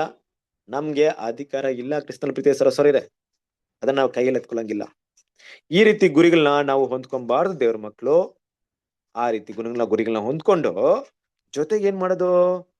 ಯೇಸು ಕ್ರಿಸ್ತನ ಅಮೂಲ್ಯವಾದ ರಕ್ತದಲ್ಲಿ ಕೊಂಡುಕೊಡುವಂತ ಕರ್ತನಾದ ಯೇಸು ಕ್ರಿಸ್ತನ ಆ ಒಂದು ಸೇವೆಯಲ್ಲಿ ನಾವೇನ್ ಮಾಡ್ತೀವಿ? ಅಲ್ಲೂ ಕೂಡ ಸ್ಯಾಕ್ರಿಫೈಸ್ ಮಾಡ್ತೀನಿ ಅಂತ ಹೋಗೋದು, ಅಲ್ಲೂ ಕೂಡ ತ್ಯಾಗ ಆಗ್ತೀನಿ ಅಂತ ಹೋಗೋದು. ನನ್ನ ಉದ್ದೇಶ ಯೋಚನೆ ಮಾಡ್ರಿ. ಏನಂತಾರಲ್ವಾ, 2 ಬೋಟಲ್ಲಿ ಕಾಲಿಟ್ಕೊಂಡು ಹೋಗಕ್ಕಾಗುತ್ತಾ ಅಂತ. ಯಾಕಂದ್ರೆ 2 ಬೋಟು ಬೇರೆ ಬೇರೆ ಡೈರೆಕ್ಷನ್ ಹೋಗುತ್ತೆ, ಕರೆಕ್ಟಾ? 2 ಬೋಟು ಬೇರೆ ಬೇರೆ ಡೈರೆಕ್ಷನ್ ಹೋಗುತ್ತೆ, 2 ದೋಣಿಲಿ ಕಾಲಿಟ್ಕೊಳಕ್ ಆಗಲ್ಲ. ಆದ್ರೆ ಉದ್ದೇಶ ಯಾವಾಗ್ಲೂ ಒಂದೇ ಇರುತ್ತೆ. ಅದಕ್ಕೆ ವಿರುದ್ಧವಾಗಿ ಒಂದು ಉದ್ದೇಶ ಬಂತು ಅಂದ್ರೆ ಅದನ್ನೇ ಮಾಡ್ಬೇಕಾಗುತ್ತೆ, ನಾವ್ ಇದನ್ ಮಾಡಲ್ಲ ಅಲ್ವಾ. ಇವಾಗ ಒಂದು ಸಂಡೇ ಬೆಳಿಗ್ಗೆ ಎದ್ದು ಏನ್ ಮಾಡ್ತೀರಾ? ಎಕ್ಲಿಶಿಯಾಗ ಹೋಗ್ತೀರಾ ಅಂತ ಇಟ್ಕೊಳ್ಳಿ. ಎಕ್ಲಿಶಿಯಾಗ ಹೋಗ್ಬೇಕು, ಮದುವೆಗೆ ಹೋಗ್ಬೇಕು ಅಂತ 2 ಕೆಲಸ ಮಾಡಕ್ಕಾಗುತ್ತಾ? ಅದೇ ಟೈಮಲ್ಲಿ ಇರುವಂತ ಕೆಲಸವನ್ನ ಆಗಲ್ಲ. ಇನ್ ಕೆಲವರು ಬೇರೆ ತರ ಮಾಡ್ತಾರೆ. ಇವತ್ತು ಹೆಂಗ್ ಮಾಡ್ತಾರೆ? ಝೂಮ್ ಆನ್ ಮಾಡ್ಕೊಂಡು ಇಟ್ಕೊಂಡ್ಬಿಟ್ಟು ಏನ್ ಮಾಡ್ತಾರೆ? ಮದುವೆಗೆ ಹೋಗ್ಬಿಡ್ತಾರೆ. ಸೊ ಅಟೆಂಡೆನ್ಸ್ ಏನಾಗಿರುತ್ತೆ? ಓಕೆ, ಕ್ಲಾಸ್ ಅಟೆಂಡ್ ಮಾಡಿದ್ರು ಅನ್ಸ್ಕೊಳ್ಳುತ್ತೆ, ಆದ್ರೆ ಬೇರೆ ಕೆಲ್ಸಕ್ಕೆ ಹೋಗಿರ್ತಾರೆ. ಅದು ಬೇರೆ ತರ. ಅದು ದೇವ್ರು ನೋಡ್ತಾ ಇದ್ದಾರೆ ಕ್ರಿಸ್ತನ ಪ್ರೀತಿಯ ಸರಸರೇ. ಹಾಗಾಗಿ ನಾವು ಏನ್ ಮಾಡಕ್ಕಾಗಲ್ಲ, ನಮ್ಮ ಜೀವನದಲ್ಲಿ ಇದನ್ನ ಮನಸ್ಸಲ್ಲಿ ಇಟ್ಕೊಬೇಕು. ಒಂದು ನಮ್ಮ ಮಹತ್ವಾಕಾಂಕ್ಷೆಗಳು ಎಲ್ಲ ಕೂಡ ಕ್ರಿಸ್ತನ ಸಾರೂಪ್ಯದಲ್ಲಿ ಬೆಳೆಯೋದಾಗಿರ್ಬೇಕು. ಇಲ್ಲ ನಾನು ದೊಡ್ಡವನಾಗಬೇಕು, ತುಂಬಾ ಪ್ರಖ್ಯಾತಿ ಆಗ್ಬೇಕು, ನನ್ನ ಹೆಸರಿಗೋಸ್ಕರ ಏನಾದ್ರು ಮಾಡ್ಬೇಕು, ನನ್ನ ಹೆಸರನ್ನ ಭೂಮಿಯಲ್ಲಿ ಸ್ಥಾಪನೆ ಮಾಡಿ ಹೋಗ್ಬೇಕಂತ ಉದ್ದೇಶ ಇರ್ಬೇಕು. 2ರಲ್ಲಿ 1 ಮಾತ್ರ ಇರ್ಬೇಕು, 2 ಆಗಲ್ಲ. ಅದಕ್ಕೆ ಈ ರೀತಿ ಇವತ್ತು ಕೆಲವರು ಏನ್ ಮಾಡ್ತಾ ಇದಾರೆ? 2ರಲ್ಲೂ ಪಾನ ಮಾಡಕ್ಕೆ ಹೋಗ್ತಾ ಇದಾರೆ ಅಲ್ವಾ. ಈ ಕರ್ತನ ಪಾತ್ರೆಯಲ್ಲಿಯೂ ದೇವದ ಪಾತ್ರೆಯಲ್ಲಿಯೂ 2ರನ್ನೂ ಏನ್ ಮಾಡ್ತಾರೆ? ತಗೊಳ್ತಾ ಇದಾರೆ. ಈ ಲೋಕದ ವಿಷಯನೂ ಬಿಡಲ್ಲ, ದೇವ್ರ ಕಾರ್ಯನೂ ಬಿಡಲ್ಲ. ದೇವ್ರ ಕಾರ್ಯದಲ್ಲೂ ಇರ್ತಾರೆ, ಲೋಕದ ವಿಷಯನ ಮಾಡ್ತಾ ಇರ್ತಾರೆ. ಆಗುತ್ತಾ? ದೇವ್ರು ಮೆಚ್ತಾರ? ಸೈತಾನನ್ ಮೆಚ್ಚುತ್ತಾನೆ, ದೆವ್ವಗಳು ಮೆಚ್ಚುತ್ತೆ. ದೆವ್ವಗಳು ಬೇಕಾಗಿರೋದೇನೋ ಸಂಪೂರ್ಣ ಹೃದಯದಿಂದ ದೇವ್ರ ಕೆಲಸ ಮಾಡ್ಬಾರ್ದಷ್ಟೇ. ಅರ್ಧಂಬರ್ಧ ಮಾಡಿದ್ರು ಓಕೆ. ಯಾಕೆ ಅಂದ್ರೆ ಗೊತ್ತು ಅವ್ರಿಗೆ, ನೀನ್ ಅರ್ಧಂಬರ್ಧ ಮಾಡೋ ಕೆಲ್ಸನ ದೇವ್ರು ಒಪ್ಕೊಳ್ಳಲ್ಲ ಅಂತ ಗೊತ್ತು. ಆದ್ರಿಂದ ಅರ್ಧಂಬರ್ಧ ಮಾಡೋ ಕೆಲಸ ಯಾರಿಗೋಸ್ಕರ ಮಾಡಿದ್ಯಾ? ನಮಗೋಸ್ಕರನೇ ಮಾಡಿದ್ಯಾ. ಇನ್ನು ಸಂಪೂರ್ಣ ಹೃದಯದಿಂದ ಮಾಡದಿರುವಂತ ಯಾವುದೇ ಬಲಿಯನ್ನ, ಯಾವುದೇ ಸ್ಯಾಕ್ರಿಫೈಸ್ನ ದೇವ್ರು ಅಕ್ಸೆಪ್ಟ್ ಮಾಡಲ್ಲ. ಆದ್ರಿಂದ ನೀನ್ ದೆವ್ವಗಳ ಪಾತ್ರೆಯಲ್ಲೇ ಕುಡಿದಿರ್ತಿ ಅಂತ ದೆವ್ವಗಳು ಗೊತ್ತಿರುತ್ತೆ. ದೇವ್ರ ಮಕ್ಳು ನಮಗೂ ಗೊತ್ತಾಗ್ಬೇಕು. ಈ ರೀತಿ ನಾವು ಮಾಡೋದ್ರಿಂದ ಖಂಡಿತವಾಗ್ಲು ದೇವರ ಪಾತ್ರೆಯಲ್ಲಿ ಕುಡಿಯಕ್ಕೆ ಸಾಧ್ಯತೆ ಇಲ್ಲ ಅಲ್ವಾ. ಹಾಗಾಗಿ ಈಗ ಕರ್ತನ ಪಾತ್ರೆ ಮತ್ತು ದೆವ್ವಗಳ ಪಾತ್ರೆ ನೋಡಿದ್ವಿ. ಕರ್ತನ ಪಾತ್ರೆ ಮತ್ತೆ ದೆವ್ವಗಳ ಪಾತ್ರೆ 2ರಲ್ಲೂ ಕುಡಿಯಲು ಸಾಧ್ಯವೇ ಅಂತ ನೋಡಿದಾಗ ಅದನ್ನ ನೋಡಿದ್ವಿ, ಖಂಡಿತ ಸಾಧ್ಯ ಇಲ್ಲ. ಈ ಲೋಕದ ಆಸೆಗಳ ಮಹತ್ವಾಕಾಂಕ್ಷೆಗಳು ಇಟ್ಕೊಂಡು, ಅದೇ ರೀತಿ ಕ್ರಿಸ್ತನಿಗೋಸ್ಕರ ತ್ಯಾಗ ಮಾಡುವಂತ ಭಾವನೆ ಇಟ್ಕೊಂಡು 2ರಲ್ಲೂ ಮುಂದುವರಿಯೋಣ ಅಂದ್ರೆ ಖಂಡಿತ ಆಗಲ್ಲ. ಯಾವ್ದಾದ್ರು 1 ಮಾತ್ರ ರೈಟ್ ಅಲ್ವಾ. ಅದಕ್ಕೆ ನಾವು ನೋಡ್ಬೇಕಾದ್ರೆ ವಾಕ್ಯವನ್ನು ಓದನ ಯಾಕೋಬ 1ನೇ ಅಧ್ಯಾಯ 7ರಿಂದ 8ನೇ ವಾಕ್ಯ. ಯಾಕೋಬ 1ನೇ ಅಧ್ಯಾಯ 7ರಿಂದ 8ನೇ ವಾಕ್ಯ.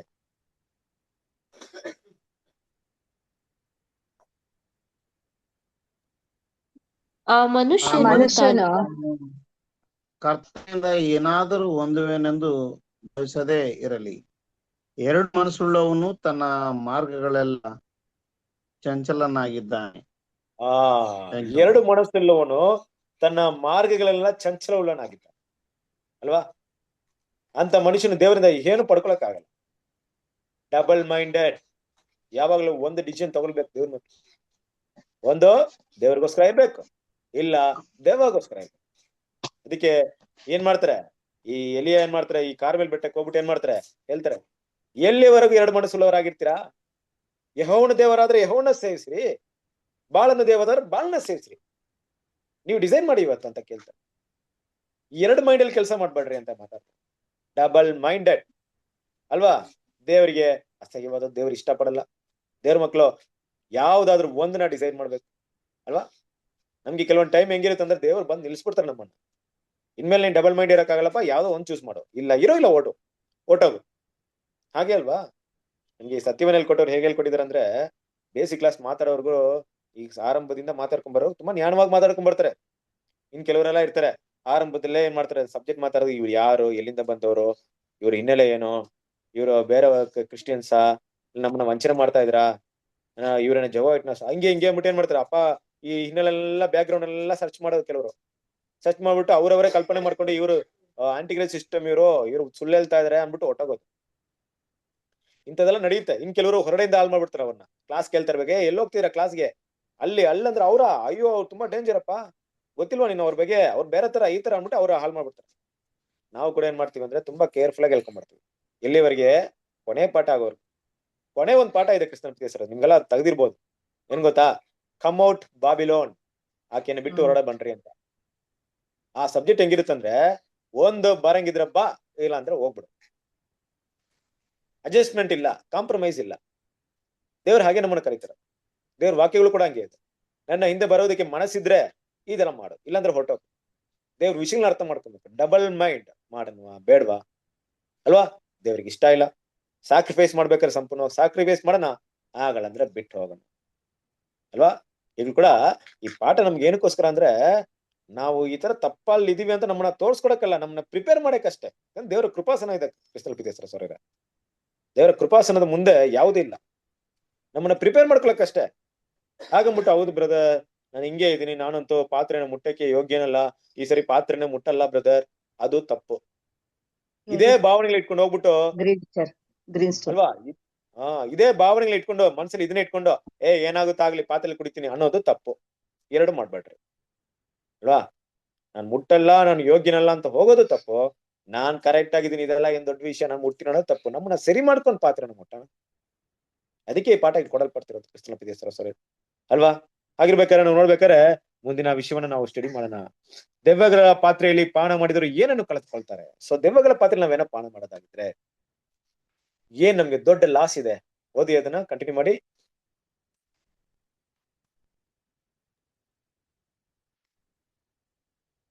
ದೆವ್ವಗಳ ಪಾತ್ರೆಯಲ್ಲಿ ಪಾನ ಮಾಡಿದವರು ಏನನ್ನು ಕಳೆದುಕೊಳ್ಳುತ್ತಾರೆ.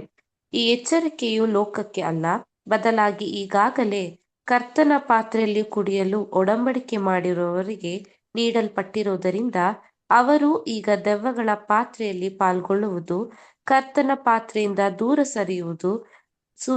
ಸರಿಯುವುದನ್ನು ಸೂಚಿಸುತ್ತದೆ. ಮತ್ತು ಯಾರಾದರೂ ಮೂರ್ಖರಾಗಿದ್ದರೆ ಅವರು ಕರ್ತನ ಪಾತ್ರೆಯಲ್ಲಿಯೂ ದೆವ್ವಗಳ ಪಾತ್ರೆಯಲ್ಲಿಯೂ, ಅಂದರೆ ಕರ್ತನ ಆತ್ಮದಲ್ಲಿಯೂ ಲೋಕದ ಆತ್ಮದಲ್ಲಿಯೂ, ದೆವ್ವಗಳಲ್ಲಿಯೂ ಕರ್ತನ ಬೋಧನೆಗಳಲ್ಲಿಯೂ ದೆವ್ವಗಳ ಬೋಧನೆಗಳಲ್ಲಿಯೂ ಸ್ವಲ್ಪ ಮಟ್ಟಿಗೆ ಪಾಲುಗಾರರಾಗಲು ತಮ್ಮ ಮನಸ್ಸಿನ ಒಪ್ಪಿಗೆಯನ್ನು ನೀಡಿದರೆ ಅವನು ಉದ್ದೇಶಪೂರ್ವಕವಾಗಿ ತನ್ನ ಒಡಂಬಡಿಕೆಯನ್ನು ತಿರಸ್ಕರಿಸುತ್ತಾನೆ ಮತ್ತು ಕೃಪೆಯ ಆತ್ಮಕ್ಕೆ ವಿರುದ್ಧವಾಗಿ ವರ್ತಿಸುತ್ತಾನೆ. ಓಕೆ, ಕ್ರಿಸ್ತನ ಪ್ರೀತಿಯ ಸರಿದೆ ನೋಡಿ, ನಮಗೆ ಎಚ್ಚರಿಕೆ ಆದಂತ ಒಂದು ವಿಷಯ. ದೆವ್ವಗಳ ಪಾತ್ರೆಯಲ್ಲಿ ನಾವು ಪಾಲ ಮಾಡ್ತೀವಿ ಅಂದ್ರೆ ಅದರ ಒಂದು ವಿಷಯ ಏನಪ್ಪಾ ಅಂದ್ರೆ, ನಾವು ದೇವರೊಂದಿಗೆ ಮಾಡ್ಕೊಂಡಿರಂತ ಒಡಂಬಡಿಕೆನ ಬ್ರೇಕ್ ಮಾಡ್ತೀವಿ ಮೊದಲನೇದಾಗಿ. ಇನ್ನೊಂದ್ ಕಡೆ ಏನ್ ಮಾಡ್ಬೇಕಾರೆ, ಆ ಒಡಂಬಡಿಕೆಯಿಂದ ನಾವೇನ್ ಮಾಡ್ತೀವಿ, ದೇವರ ಕಡೆಯಿಂದ ದೇವರ ಸನ್ನಿಧಿಯಿಂದ ದೂರ ಹೋಗ್ತಾ ಇದೀವಿ. ಅದೇನೋ ನಾವು ಪಾತ್ರೆಯಲ್ಲಿ ಕುಡಿದಾಗ ಅಂತಲ್ಲ, ಅದು ಸರಿ, ಸ್ವಲ್ಪ ಕ್ಲಿಯರ್ ಆಗಿ ಅರ್ಥ ಮಾಡ್ಕೊಳ್ಳೋಣ. ನಾವು ನಿಜವಾದ ಪಾತ್ರೆ ಇದೆಯಲ್ಲ, ಕಣ್ಣು ಮುಂದೆ ಕಾಣಿಸ್ಕೊಳ್ಳುವಂತ ಪಾತ್ರೆ ಅವತ್ತಿದ್ದ ದಿನ, ನಾನು ಅದ್ರ ಬಗ್ಗೆ ಮಾತಾಡ್ತಾ ಇಲ್ವಾ? ಈ ದೆವ್ವಗಳ ಪಾತ್ರೆ ಇಂಥ ಗುಣಗಳನ್ನ ನಾವು ಇಟ್ಕೊಂಡಿದ್ದಾಗ ನಾವು ದೆವ್ವಗಳ ಪಾತ್ರೆ ಕುಡಿಯಕ್ಕೆ ಸಿದ್ಧರಾಗಿದ್ದೀವಿ. ಅದು ಏನನ್ನ ಸೂಚಿಸ್ತಂದ್ರೆ ದೇವರಿಂದ ನಾವು ದೂರ ಆಗ್ತಿದ್ವಿ ಅಲ್ವಾ.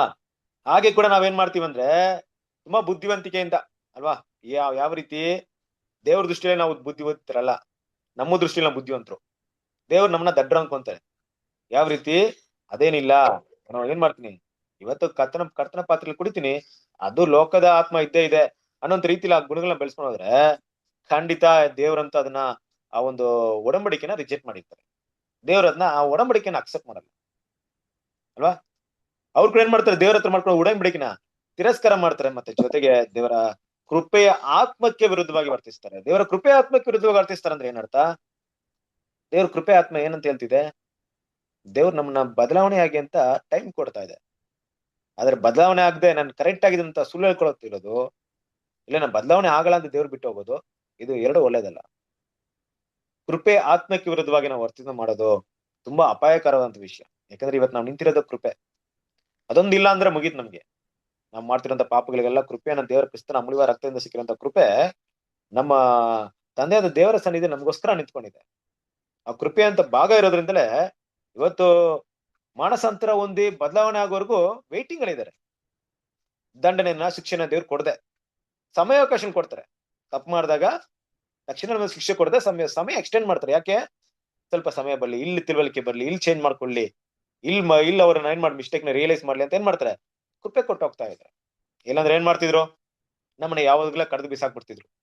ದೇವ್ರ ಮಕ್ಳು ಅದನ್ನ ತುಂಬಾ ಕೇರ್ಫುಲ್ ಆಗಿ ನೋಡ್ಬೇಕು. ಒಂದ್ವೇಳೆ ಕೃಪೆ ಆತ್ಮಕ್ಕೆ ವಿರೋಧ ನಾವು ಕೆಲಸ ಮಾಡಿದ್ರೆ ಅದು ದೇವರ ಆತ್ಮಕ್ಕೆ ವಿರೋಧ. ದೇವರ ಆತ್ಮಕ್ಕೆ ವಿರೋಧ ಪಾಪ ಮಾಡ್ದಾಗೆ ಕ್ರಿಸ್ತನನ್ನ ತನ್ನ ಅಮೂಲ್ಯವಾದ ರಕ್ತವನ್ನ ಕಾಲಿನ ಕೆಳಗೆ ಹಾಕಿ ತುಳಿದಂಗ ಆಗುತ್ತೆ ಅಲ್ವಾ. ದೇವ್ರ ಮಕ್ಳು ಏನ್ ಮಾಡ್ತಾರೆ, ಅದನ್ನ ಯಾವಾಗ್ಲೂ ಮಾಡಲ್ಲ. ಅದರಿಂದ ಅದನ್ನ ತುಂಬಾ ಕೇರ್ಫುಲ್ ಆಗಿ ನಾವ್ ಇರ್ಬೇಕು. ಇದೆಲ್ಲ ಏನಕ್ಕಪ್ಪ ಇವತ್ತು ನಮ್ಗೆ ಹೇಳಕ್ ಬರ್ತಿದಂದ್ರೆ, ಮೇಬಿ ಈ ಪಾಠವನ್ನ ನಾನು ಸಿಂಪಲ್ ಆಗಿ ಕೂಡ ಮುಗಿಸ್ಬೋದಾಗಿತ್ತು, ಸ್ವಲ್ಪ ಮಟ್ಟಿಗೆ ನಮ್ಗೆ ಅರ್ಥ ಮಾಡ್ಕೊಳ್ಳಕ್ಕೆ ಪ್ರಯತ್ನ ಪಡೋಣ. ಯಾಕಂದ್ರೆ ಕ್ರಿಸ್ತನ ಪ್ರೀತಿಯ ಸಹೋದರರೇ, ಕರ್ತನ ಪಾತ್ರೆಯಲ್ಲಿ ಪಾಲ್ಗೊಳ್ಳದೆ ಹೋದಾಗ ಏನಾಗುತ್ತೆ ಅನ್ನೋದು ಗೊತ್ತು ನಮ್ಗೆ. ಆದ್ರೆ ಪಾಲ್ಗೊಂಡ್ರೆ ಏನೆಲ್ಲ ಬ್ಲೆಸ್ಸಿಂಗ್ ಇದೆ ಗೊತ್ತಾ? ಏನ್ ರಿವಾರ್ಡ್ ಇದೆ ಗೊತ್ತಾ? ಅದನ್ನ ಯೋಚನೆ ಮಾಡೋಣ.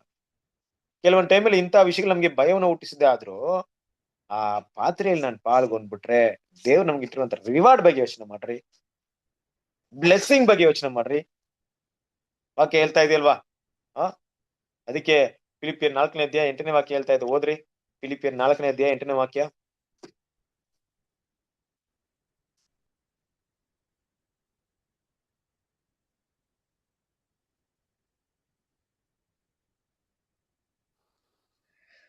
ಕಡೆಯ ಮಾತೇನೆಂದರೆ ಸಹೋದರರೇ, ಯಾವುದು ಸತ್ಯವೋ, ಮಾನ್ಯವೋ, ನ್ಯಾಯ, ಶುದ್ಧವೋ, ಪ್ರೀತಿಕರವೋ, ಮನೋಹರವಾಗಿದೆಯೋ, ಯಾವುದು ಸದ್ಗುಣವಾಗಿದೆಯೋ, ಯಾವುದು ಕೀರ್ತಿಗೆ ಯೋಗ್ಯವೋ ಅವೆಲ್ಲವುಗಳನ್ನು ಲೆಕ್ಕಕ್ಕೆ ತಂದುಕೊಳ್ಳಿರಿ. ಯಾವುದು ಕೀರ್ತಿಗೆ ಯೋಗ್ಯವೋ ಅದೆಲ್ಲವನ್ನು ಲೆಕ್ಕಕ್ಕೆ ತಗೊಳ್ರಿ. ಯೋಚನೆ ಮಾಡ್ರಿ, ಏನ್ ಕೀರ್ತಿ ಸಿಗುತ್ತೆ ಕರ್ತನ ಪಾತ್ರೆ ಕುಡಿಯೋದ್ರಿಂದ, ಏನೆಲ್ಲ ನನ್ಗೆ ರಿವಾರ್ಡ್ಸ್ ಇದೆ, ಯಾವುದು ಮಾನ್ಯವೋ, ಯಾವಾಗಲೂ ಅದ್ರ ಬಗ್ಗೆ ಥಿಂಕ್ ಮಾಡ್ರಿ. ಆ ರಿವಾರ್ಡ್ಸ್ ಬಗ್ಗೆ ಯೋಚನೆ ಮಾಡ್ರಿ, ಆ ಬ್ಲೆಸ್ಸಿಂಗ್ ಬಗ್ಗೆ ಯೋಚನೆ ಮಾಡ್ರಿ. ಬರುವಂತ ಕಾಲದಲ್ಲಿ ಎಷ್ಟು ದಿನಪ್ಪ ಕಷ್ಟ ಪಡ್ತೀನಿ, ದೇವ್ರಿಗೋಸ್ಕರ ನನ್ನ ತ್ಯಾಗ ಮಾಡ್ಬಿಟ್ರೆ, ಆ ಪಾತ್ರೆಯನ್ನು ಕುಡಿದು ಬಿಟ್ರೆ ಏನೆಲ್ಲ ಬ್ಲೆಸ್ಸಿಂಗ್ ಇದೆ ನನಗೆ, ಏನೆಲ್ಲ ಮಾನ್ಯ ಇದೆ, ಏನೆಲ್ಲ ಗೌರವಗಳಿದೆ, ಏನೆಲ್ಲ ಘನತೆಗಳಿದೆ. ಈ ಭೂಮಿಯಲ್ಲಿ ನನಗೆ ಏನು ಇಲ್ಲದೆ ಇದ್ರು ತಂದೆ ದೇವ್ರು ನನ್ಗೆ ಕೊಡ್ತಾರಲ್ವಾ. ತಂದೆ ದೇವ್ರು ನನ್ಗೆ ಎಲ್ರ ಮುಂದೆ ಕರೆದು ನನ್ನ ಹೆಸರನ್ನ ಹೇಳಿದಾಗ ಇಷ್ಟು ಸಂತೋಷವಾಗಿರುತ್ತೆ. ಆ ಹೆಸರಿಗೋಸ್ಕರ ಆಸೆ ಪಡ್ರಿ. ಆಸೆ ಪಡ ತಪ್ಪಲ್ಲ. ಕ್ರಿಸ್ತನ ಪ್ರೀತಿಯ ಸಹೋದರರೇ, ಅದನ್ನ ಆಸೆ ಪಡ್ಬೇಕು. ನಮ್ ಕರ್ತನ ದೇಶಕ್ಕೋಸ್ಕರ ಅದನ್ನೇ ಆಸೆ ಪಟ್ರು. ಆಸೆ ಪಟ್ರಾ? ನಮ್ ಕರ್ತನ ದೇಶಕ್ಕೋಸ್ಕರ ಏನೋ ಆಸೆ ಪಟ್ರು. ಏನಂತ ಆಸೆ ಪಟ್ರು ನೋಡ್ಬೇಕಾರೆ, ಪ್ರಾರ್ಥನೆ ಮಾಡ್ಬೇಕಾರೆ ಯೋಹಾನ 17ನೇ ಅಧ್ಯಾಯ ಓದ್ರಿ. 17ನೇ ಅಧ್ಯಾಯ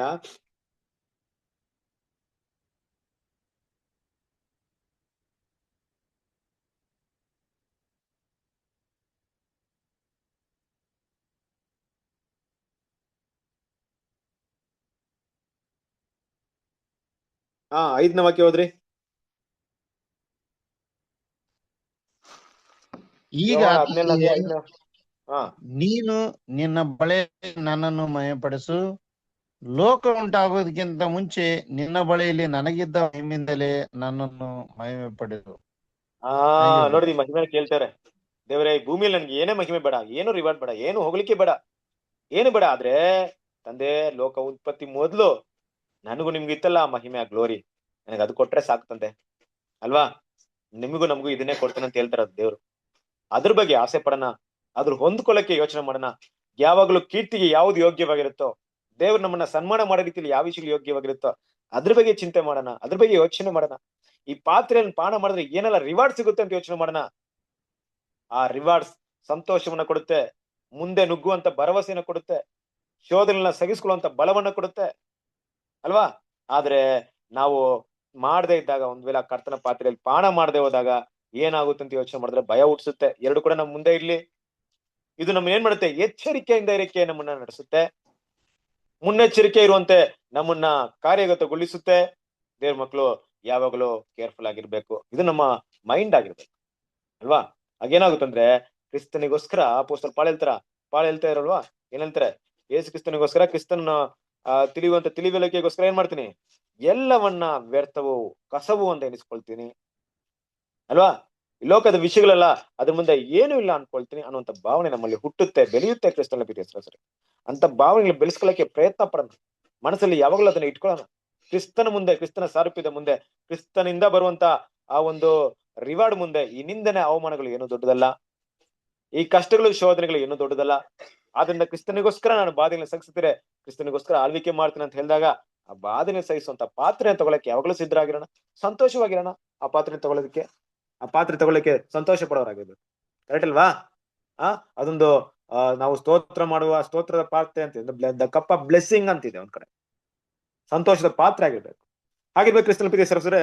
ಮುಂದಿನ ವಿಷಯ ನಾವು ಮಾತಾಡ್ಬೇಕಾದ್ರೆ, ಇಲ್ಲಿವರೆಗೆ ನಾವು ನೋಡಿದಂತ ವಿಷಯ ಏನಪ್ಪಾ ಅಂದ್ರೆ, ಕರ್ತನ ಪಾತ್ರೆ, ದೆವ್ವದ ಪಾತ್ರೆ.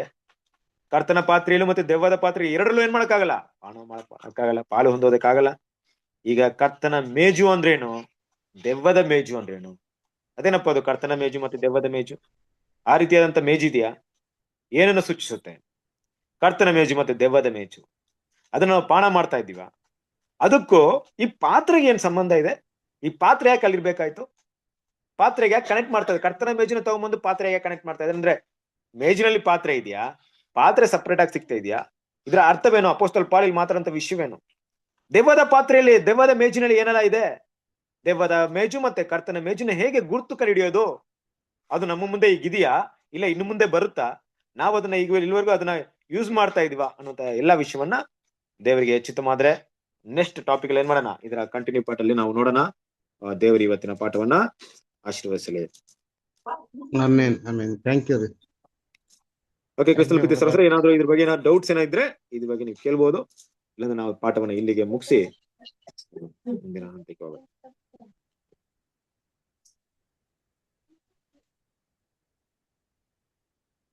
ಓಕೆ ಸರಿ, ಕ್ರಿಸ್ತನ ಪ್ರೀತಿಯ ಸಹೋದರರೇ, ನಾವು ಮುಂದಿನ ಒಂದು ವಾಕ್ಯ ಹೋಗೋಣ.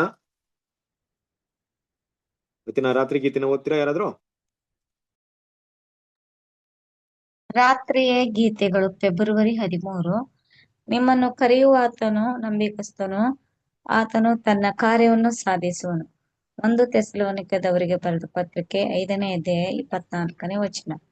ಪ್ರಿಯ ಸ್ನೇಹಿತರೆ, ಯಜ್ಞದ ಕುರಿಮರಿಯಾದಾತನ ಮದುವೆಗೆ, ಕುರಿಮರಿಯಾದಾತನೊಂದಿಗಿನ ನಮ್ಮ ಮದುವೆಗೆ ನಾವು ಸಿದ್ಧರಾಗುತ್ತಾ ಇದ್ದೇವೆ. ಇಂದು ನಾವು ಏನಾದ್ರೂ ಮಾಡಿದರೂ ಸರಿ, ಮಾಡದಿದ್ದರೂ ಸರಿ, ಅದು ನಮ್ಮ ಅಂತ್ಯದ ಸಿದ್ಧತೆಗೆ ಪ್ರಭಾವ ಇರುತ್ತದೆ. ಈ ಎಲ್ಲಾ ವಿಷಯಗಳಿಗೆ ನಮ್ಮ ಮನಸ್ಸುಗಳೇ ಅಡಿಪಾಯವಾಗಿದೆ. ನಮಗೆ ಅಪೂರ್ಣ ಶರೀರಗಳಿವೆ ಎಂದು ಕರ್ತನಿಗೆ ಗೊತ್ತಿದೆ. ಆದ್ದರಿಂದ ನಮಗೆ ನಮ್ಮ ಶರೀರವು ಪರಿಪೂರ್ಣವಾಗಿದೆಯಾ ಎಂದು ಪರೀಕ್ಷೆಗಳು ಉಂಟಾಗುವುದಿಲ್ಲ. ಆದರೆ ನಮ್ಮ ಹೃದಯಗಳು ಪರಿಪೂರ್ಣವಾಗಿದೆ ಎಂಬ ಪರೀಕ್ಷೆ ಉಂಟಾಗುತ್ತದೆ. ಒಂದು ವೇಳೆ ದೇವರ ಸನ್ನಿಧಿಯಲ್ಲಿ ನಮ್ಮ ಹೃದಯವು ಪರಿಪೂರ್ಣವಾಗಿದ್ದರೆ, ನಮ್ಮ ಮಾತುಗಳು, ಕ್ರಿಯೆಗಳು ಮತ್ತು ನಮ್ಮ ಆಲೋಚನೆಗಳು ನಮ್ಮ ಸಾಮರ್ಥ್ಯಕ್ಕೆ ತಕ್ಕ ಹಾಗೆ ಪ್ರೀತಿಯ ಪ್ರಮಾಣಕ್ಕೆ ಸಾಮರಸ್ಯವಾಗಿದೆ, ಅಂದರೆ ಹೊಂದಾಣಿಕೆಯಾಗಿ ತರಬಹುದು. ಒಂದು ವೇಳೆ ನಾವು ನಮ್ಮ ಹೃದಯವನ್ನು ನಿಷ್ಠೆಯುಳ್ಳದಾಗಿ ಕಾದುಕೊಂಡರೆ, ನಾವು ಅತ್ಯಧಿಕವಾಗಿ ದೇವರ ಪ್ರಿಯ ಮಗನ, ನಮ್ಮ ಪರಲೋಕದ ಮೊದಲಿಂಗನ ಪ್ರತಿರೂಪವಾಗಲು ಸಾಧ್ಯ. ಮತ್ತು ತಕ್ಕ ಕಾಲದಲ್ಲಿ ನಾವು ಕೈಗಳಿಂದ ಮಾಡಿರದ ಮನೆ ಅಂದರೆ ನಿತ್ಯವಾದ ಪರಲೋಕಕ್ಕೆ ಅತ್ಯಧಿಕ ಸಂತೋಷದಿಂದ ಪ್ರವೇಶಿಸುವೆವು. ನಂತರ ನಮ್ಮ ಕರ್ತನು ನಮ್ಮನ್ನು ತಂದೆಯ ಸಮ್ಮುಖದಲ್ಲಿ ತನ್ನ ಮೊದಲಿಂಗನಿಗಾಗಿ ಸಿದ್ಧವಾಗಿರುವ ವಧುವಿಗಾಗಿ ಒಪ್ಪಿಸುವನು.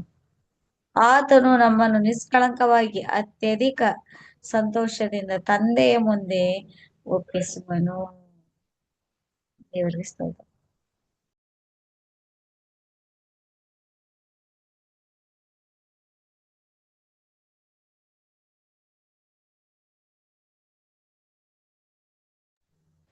ಬ್ರದರ್ ರೀಪ್ರಿಂಟ್ ಹೇಳ್ಬೇಕಾ?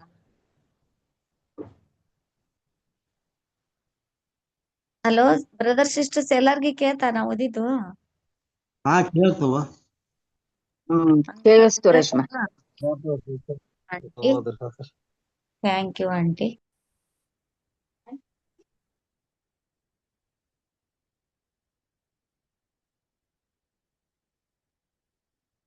ಬ್ರದರ್ ಮ್ಯೂಟ್ ಆಗ್ಬಿಟ್ಟು. ಸಾರಿ ನಾನು ಅನ್ಮ್ಯೂಟ್ ಮಾಡಿಲ್ಲ, ದಯವಿಟ್ಟು ಕ್ಷಮಿಸ್ಕೊಳ್ಳಿ. ನಾನು ಮಾತಾಡ್ತಾ ಕೇಳಿಸ್ತಾ ಇದೆಯಾ? ನಾನು ಮಾತಾಡ್ತಾ ಕೇಳಿಸ್ತಾ ಇದೆಯಾ? ಕೇಳಿಸ್ತಾ ಇದೆ. ಹಾ ಬ್ರದರ್. ಗಣಪತಿ ಸರ್ ನೋಡಿ, ಈಗ ರೀಪ್ರಿಂಟ್ಸ್ ಅಂತ ಹೇಳಿದಾಗ ನೋಡ್ರಿ, ಇದು ರೀಪ್ರಿಂಟ್ಸ್ ಅಂದ್ರೆ ಈಗ ನೋಡಿ, ಈಗ ನಿಮ್ಗೆ ಒಂದು ವಿಷಯ ಮಾತ್ರ ಹೇಳ್ಬಿಟ್ಟು ನಾನು ಮುಗಿಸ್ತೀನಿ. ನೋಡಿ ಇಲ್ಲಿ ನಿಮ್ಗೆ ನೋಡ್ಬೋದು ಹೋಲಿ ಫೈತ್. ಈ ಮೋಸ್ಟ್ ಹೋಲಿ ಫೈತ್ ಅಂದ್ಬಿಟ್ಟು ನಿಮ್ಗೆ ಒಂದು ಇದು ಬರುತ್ತೆ, ವೆಬ್ಸೈಟ್ ಕಾಣಿಸ್ತಾ ಇದೆ. ನಾನು ಸ್ಕ್ರೀನ್ ಕಾಣಿಸ್ತಾ ಇದೆ ನಿಮ್ಮೆಲ್ರಿಗೂ?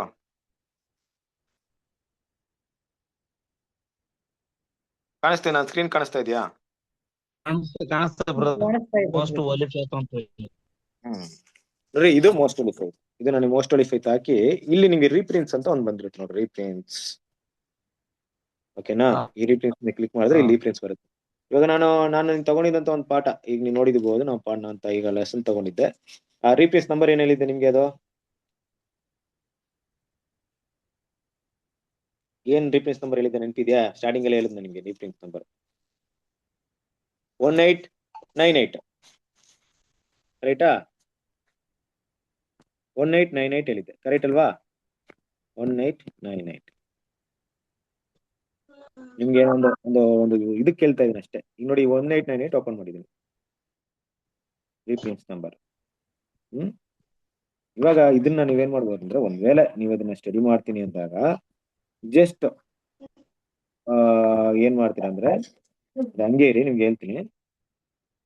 ಇಲ್ಲಿ ಹೋಗ್ಬಿಟ್ಟು ನೀವು ಟ್ರಾನ್ಸ್ಲೇಟ್ ಅಂತ ಕೊಡುತ್ತಾರೆ. ಟ್ರಾನ್ಸ್ಲೇಟ್ ಅಂತ ಕೊಟ್ರೆ ಇದೇನಾಗುತ್ತೆ, ಕನ್ನಡದಲ್ಲಿ ಟ್ರಾನ್ಸ್ಲೇಟ್ ಆಗುತ್ತೆ. ಫಾರ್ ಎಕ್ಸಾಂಪಲ್ ಇಲ್ಲಿದೆ ಕನ್ನಡ. ಆಯ್ತಾ? ನೋಡಿದ್ರೆ ಗಮನಿಸ್ತಾ ಇದ್ದೀರಾ? ಹಾ ಬ್ರದರ್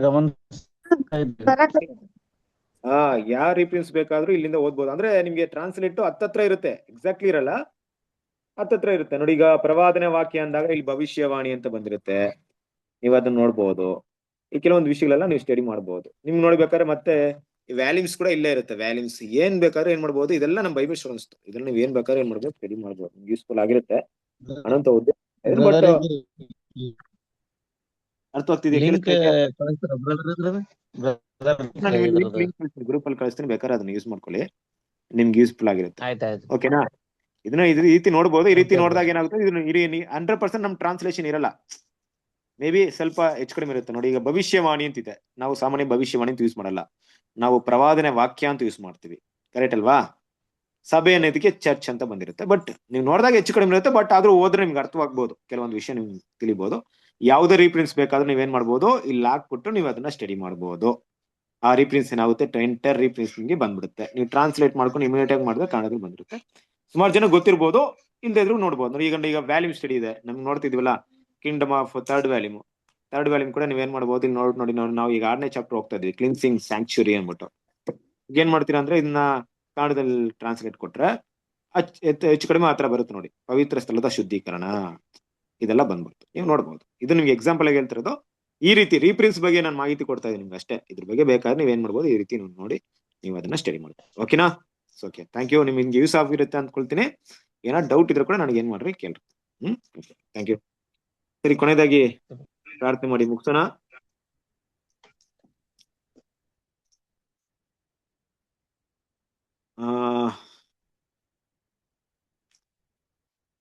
ಪ್ರಸನ್ನ ಬ್ರದರ್ ಪ್ರಾರ್ಥನೆ ಮಾಡ್ತೀರಾ?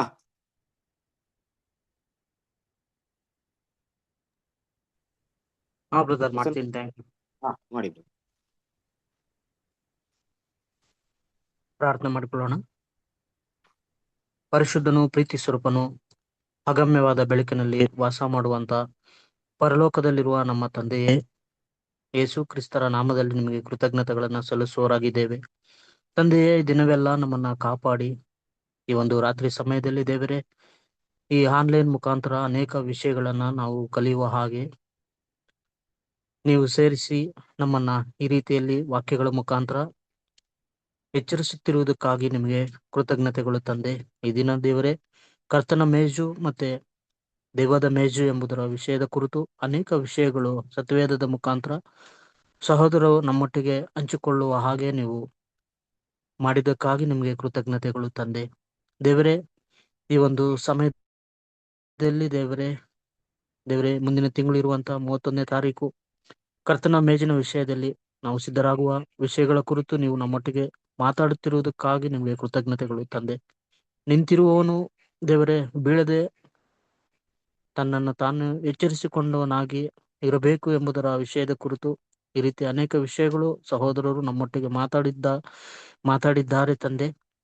ದೇವರೇ ಕೇಳಿದ ಪ್ರತಿಯೊಬ್ಬೊಬ್ಬರು ತಮ್ಮನ್ನು ತಾವು ಸರಿಪಡಿಸಿಕೊಂಡವರಾಗಿ ದೇವರೇ ಕ್ರಿಸ್ತನ ಹೆಜ್ಜೆ ಜಾಡಿನಲ್ಲಿ ನಡೆಯುವ ಹಾಗೆ ಸಹಾಯ ಕೃಪೆಯನ್ನ ದಯಪಾಲಿಸಬೇಕೆಂಬುದಾಗಿ ನಾವು ಕೂಡ ಬೇಡಿಕೊಳ್ಳುವರಾಗಿದ್ದೇವೆ. ಈ ಸಮಯದಲ್ಲಿ ವಾಕ್ಯ ಕೇಳಿದ ಪ್ರತಿಯೊಬ್ಬೊಬ್ಬರನ್ನು ನಿಮ್ಮ ಕರಗಳಲ್ಲಿ ಅರ್ಪಿಸಿ, ಅದೇ ರೀತಿ ನಮಗೆ ತಿಳಿಸಿಕೊಟ್ಟಂತ ಸಹೋದರರನ್ನು ಕೂಡ ನಿಮ್ಮ ಕರಗಳಲ್ಲಿ ಅರ್ಪಿಸಿ, ಅವ್ರ ಕುಟುಂಬವನ್ನು ದೇವರೇ ಅವ್ರಿಗಿನ್ನ ಹೆಚ್ಚಾದ ಜ್ಞಾನವನ್ನು ಕೊಟ್ಟು ನಮ್ಗಿನ್ನ ಹೆಚ್ಚಾದ ಸತ್ಯದ ವಿಷಯಗಳು ತಿಳಿಸುವ ಹಾಗೆ ಸಹೋದರರನ್ನ ಉಪಯೋಗ ಮಾಡಿಕೊಳ್ಬೇಕೆಂಬುದಾಗಿ ಪ್ರಾರ್ಥಿಸುತ್ತಾ, ದೇವರೇ ಈ ಸಮಯದಲ್ಲಿ ಇದುವರೆಗೂ ನಮ್ಮನ್ನ ನಡೆಸಿದ್ದಕ್ಕಾಗಿ ನಿಮಗೆ ವಂದನೆಗಳು ಹೇಳ್ತಾ, ಈ ಪ್ರಾರ್ಥನೆಯನ್ನ ನಮ್ಮ ಒಡೆಯನು ರಕ್ಷಕನು ನಮಗಾಗಿ ಪ್ರಾಣವನ್ನೇ ಕೊಟ್ಟಂತ ಯೇಸು ಕ್ರಿಸ್ತರ ಹೆಸರಿನಲ್ಲಿ ಬೇಡಿಕೊಳ್ಳುತ್ತೇನೆ ತಂದೆ, ಆಮೇನ್.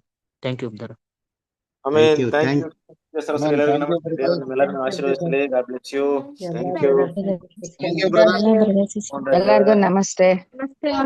ಎಲ್ಲ ಬ್ರದರ್ಸ್ ನಮಸ್ತೆ. ಬಾಯ್. ಎಲ್ಲಾ ಸಹೋದರ ನಮಸ್ತೆ. ಎಲ್ಲರಿಗೂ ಗುಡ್ ನೈಟ್.